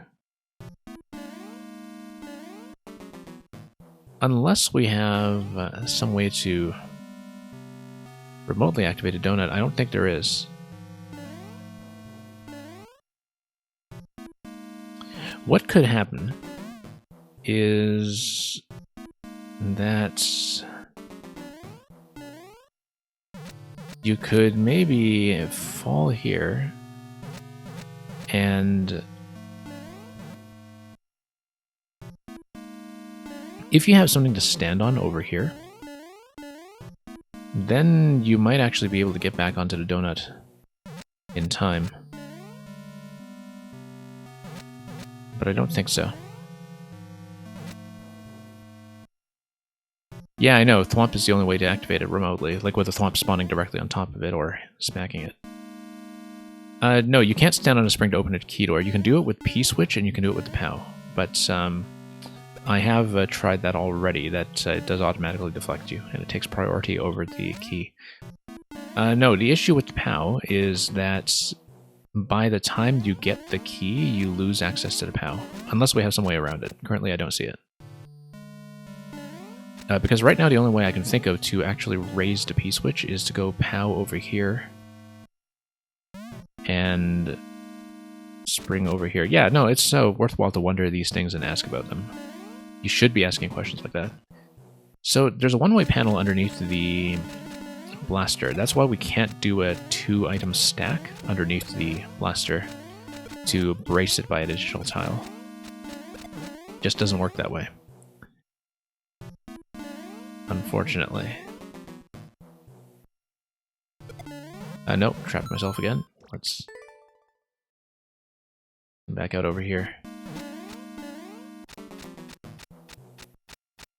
Whoops, let's not do that either. I was kind of wondering if I would be within range if I dash forward fast enough. The answer is yes. Can't really do anything else with that guy. Anyway, as you can see, we can deflect both. Can't actually do anything useful with that. Given that I can't recover the spring quickly enough to, say, drop it here and bump both the Goombas up into the middle location, or anything interesting like that. This does vacate this space. What for, I don't really see, but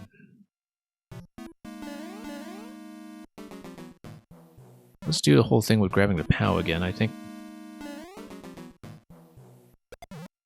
that's as much as we can tell about this so far. This whole one-way panel thing is interesting, because it implies to me that if you activate the P-switch when you are down here, and if you get rid of the block by grabbing the coin, then you're able to come here and walk across. Probably because with the Spiny Hat you run into problems. That's, for example, if you wanted a Spiny Hat to only hit this thing, there's a note block and a lava under the one-ways. Yes, yes, yes. Good observation there, actually. Yeah.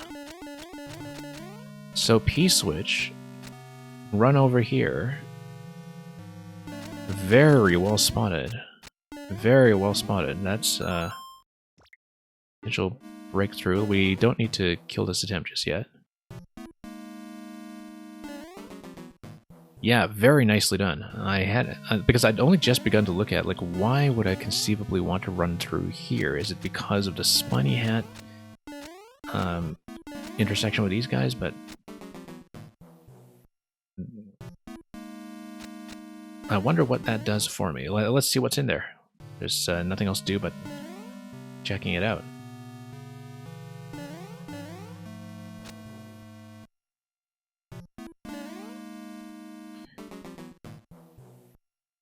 So once again, you can do it with the P and POW interaction, maybe.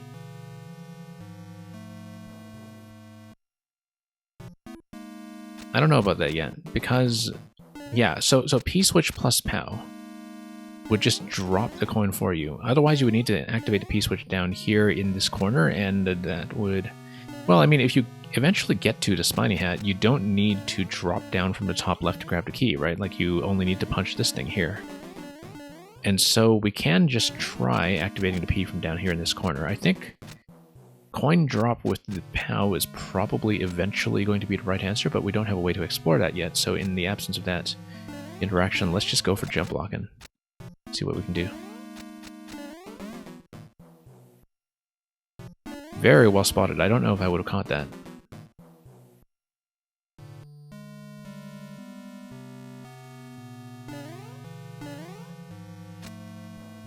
So, let's see what's there. Absolutely nothing. Absolutely nothing. I think this is some kind of Spiny Hat control. Where if you grab the Spiny Hat, you need to not hit this block. But then, the note block down here forces you to hit this block. You see what I'm saying? That once you grab the Spiny Hat, you need to make sure you don't lower this gate.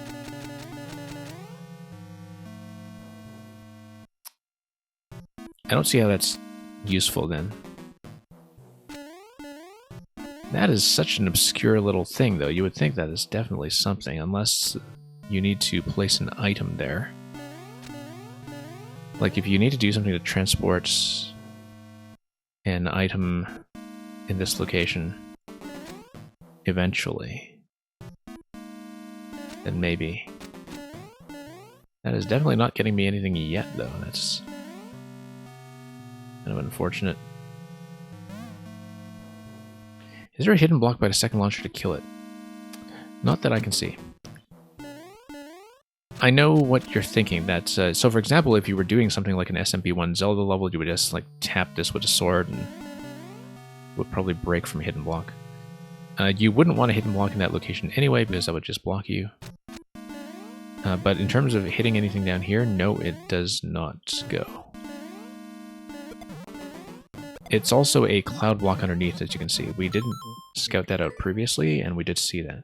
Spirit Wolf, you missed a part. Okay, note block is directly under where I'm standing right here. And it does absolutely nothing. It is useless. But yeah, it's right here.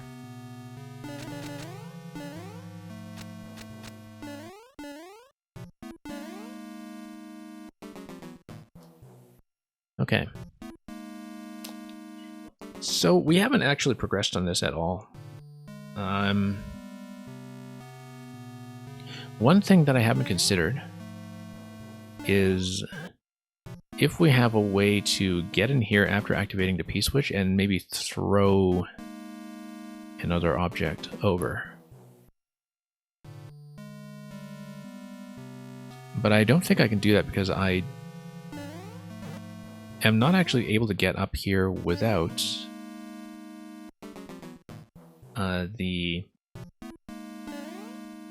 one of the objects that allows me to stand. That could be a POW block, could be the spring here. One thing you'll notice is that if the P-switch has some kind of delayed activation, then I'm actually able to jump up and wind up on top of that block with good timing. Like if you have some kind of delay on the P-switch, like for example a Goomba walking on top of it, you would be able to just jump right before its activation and hit that.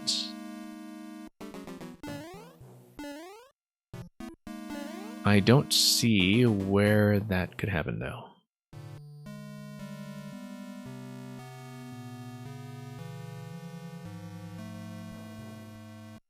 Yeah, I currently don't see it. The other thing the P-switch would do is it would allow you to destroy an object. If you activate the P-switch and drop something down here, then that would nuke it. It may just be that I don't know the particular physical interaction that's required to beat this. Like it might just be some really obscure item collision mechanic. It might just be a knowledge issue rather than a logic issue, if you know what I mean.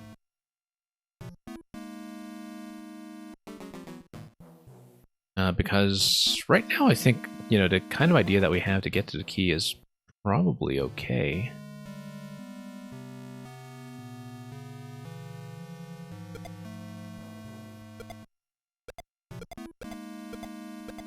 What is not okay is trying to get around this guy.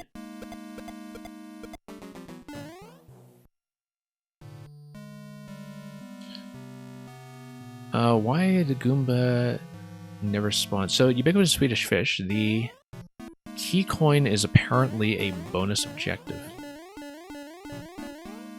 Presumably, you would still need 2 keys to beat the level. Like if you're going for the bonus objective, there's probably a second key door that comes at the exit.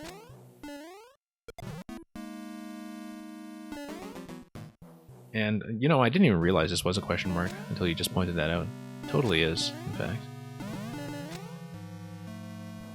With the bumper and the Goomba being the dot here.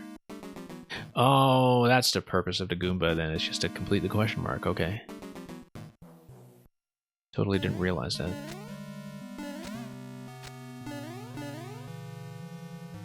Anyway, for those of you who want to try this, I can give you the maker code, since a whole bunch of people came in during the last little while when I was taking a look at this. Unfortunately, I can't actually stay up much longer, and so I may have to take the loss on this one for now, but I'd have to go back to it later. This is the only one today that I've not been able to solve, and so it's kind of unfortunate that we're sticking on this right at the very end, but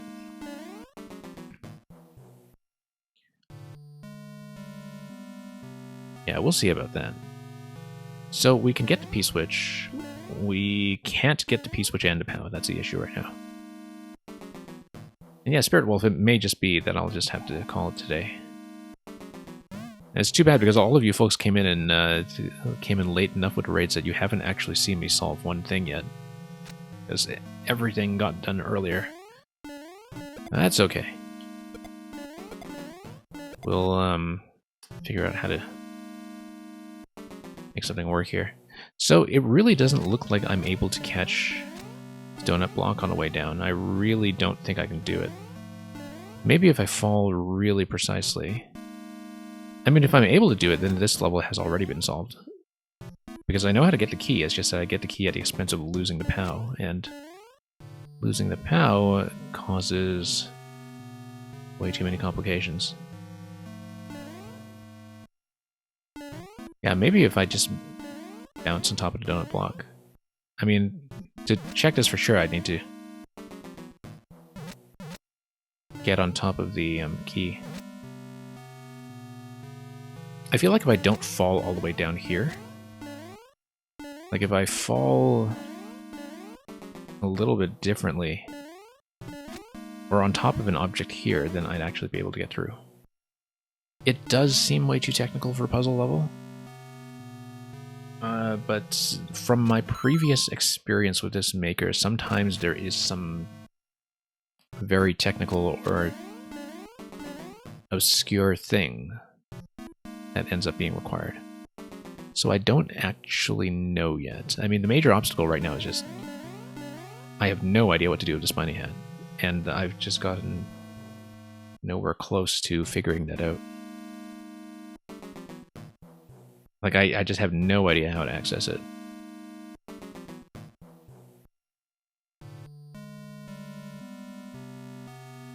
It could be from some other kind of object collision. Like maybe some kind of object stack.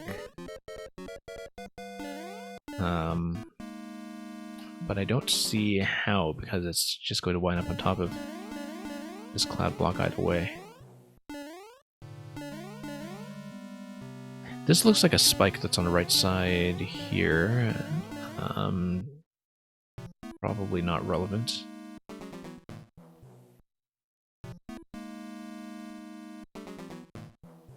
Yeah, the thing I also can't do is any kind of continuous bounce, I think.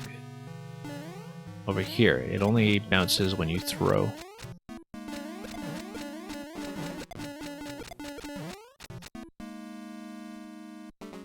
Yeah, so ubiquitous Swedish fish, the way I'm thinking about it so far is this, with respect to that segment. So right now we know how to get the P-switch if we replace the P-switch's location with the POW. So I've done that, I figured that out really early, how to get the P-switch. The issue is that my only method for getting P-switch right now leaves you with the POW in the P-switch's location. In precisely that location. And so I have mapped it out this way, that, okay, simple activation of the P-switch can drop you through here and get the key. It also opens up this slot, blocks this slot, and you know that you can walk over this spike tile here. In theory, as I was saying earlier in the stream, if you were able to take a damage boost, you would be able to drop in through that right side P block, take a damage boost against a Saw Blade, and then grab the POW on your way out. But I currently don't see that as being the case.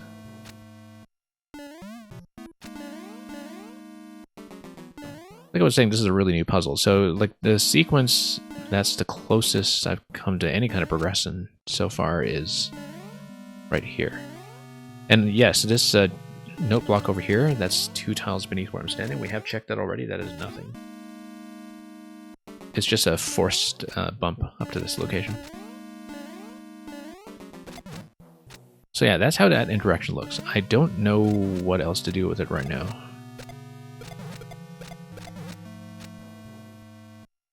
Particularly because of that one-way panel just getting in the way.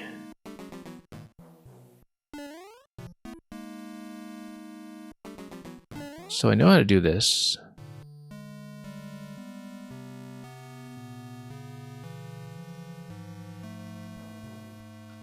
It could be some other kind of combined interaction. Strangest thing you've noticed so far is that they use Goombas to position the switch instead of just placing it there.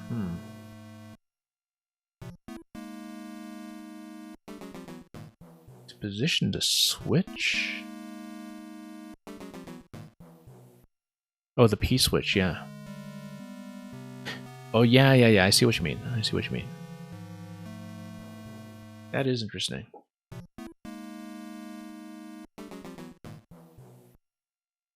Because as you can see, there's no way to actually reset into this room, so I don't know what that's about unless it's just there to catch your attention.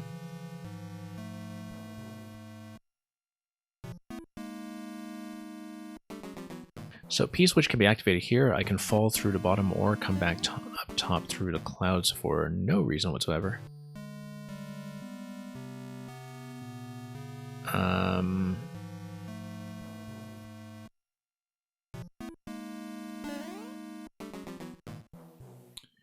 Wonder if there's a way I can actually get back up if I'm...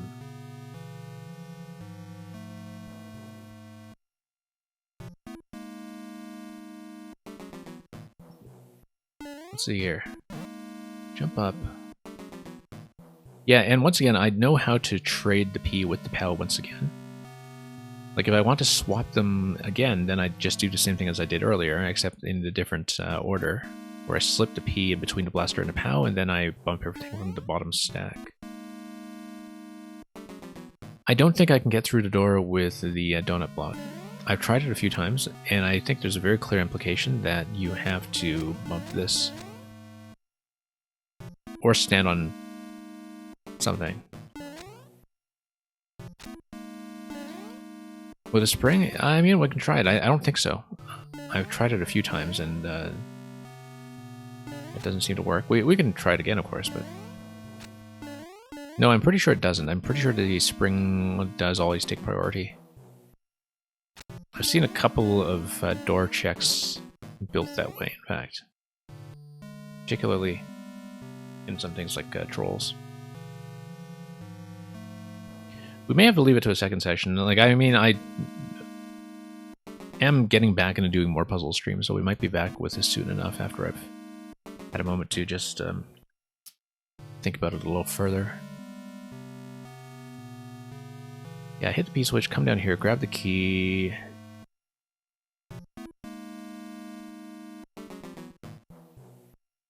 Still can't make heads or tails of what's going on with this bunny head, though. That's the thing that's just been staring me in the face the whole time. Like, unless there's some kind of object stack that takes collision priority over the blaster and kills it. But I don't see what that could be. So, for example,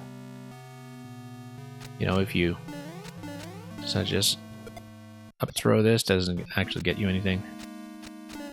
But supposing that you did something like this. Whoops. You can't up throw, obviously. I mean, just throw. You can't up throw in this style.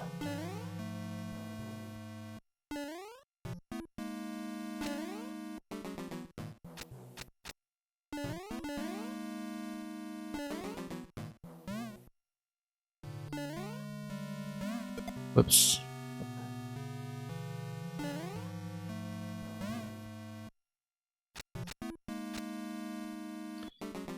Yeah, P-switch. I wonder if there's a collision priority thing with a P-switch that allows you to... You know, I'd forgotten about that, in spite of the fact that that's how a lot of P-switch activations actually work.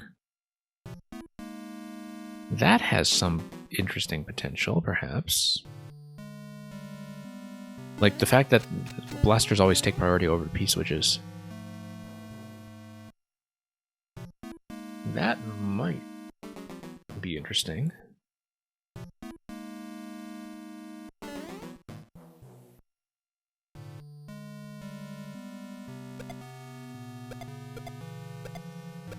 I mean, we'd not want to do it this way, but...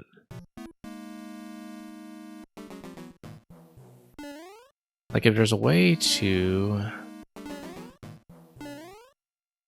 do some other remote activation...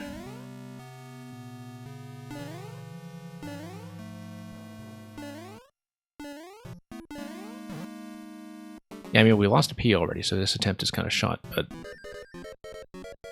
Also looking at the donut block here to see if this guy will get me anything whatsoever.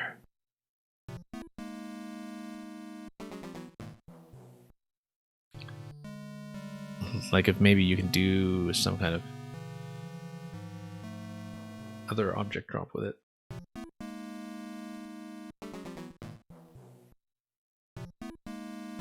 Doesn't seem so. I mean, let's just take a look at the initial position here one more time. Yeah, so you see the Goombas bumping the keys in a position... I wonder if we just need to act like really fast. Like, just do that right at the very beginning before the Goombas are down very far. I don't think it can be that fast, though. Yeah, no, they're going to be long gone by the time I do anything. Even with that little stumble at the beginning.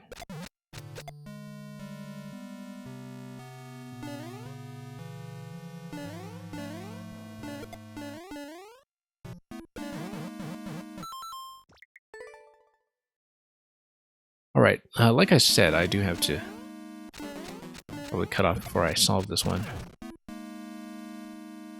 Well, keep in mind, and I mean, there have been a lot of puzzles in the past that I just needed a second stream to do properly once I gave it a little bit of thought.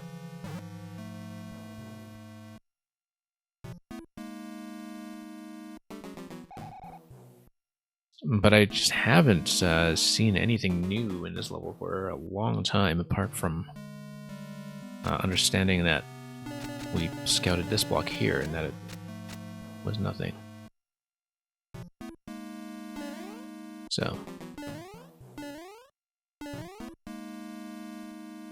I mean, we could try to drop on top of the spring one more time with the key, but I really, really doubt it.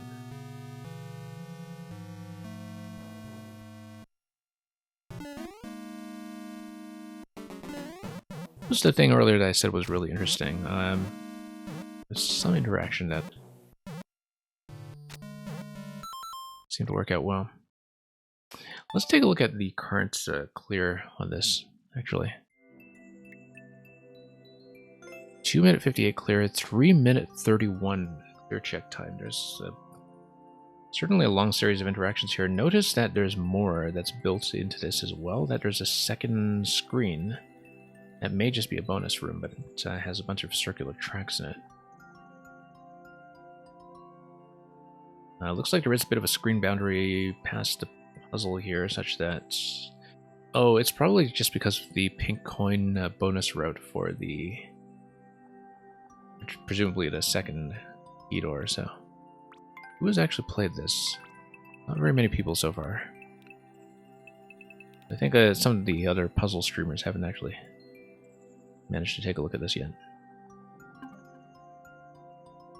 Anyway, I'll punch the code in chat one more time for... Oh, the level. We might as well just do that in case anyone wants to look at it. As you can see, very low clear rate on this, probably just because of a lot of the deaths we took along the way.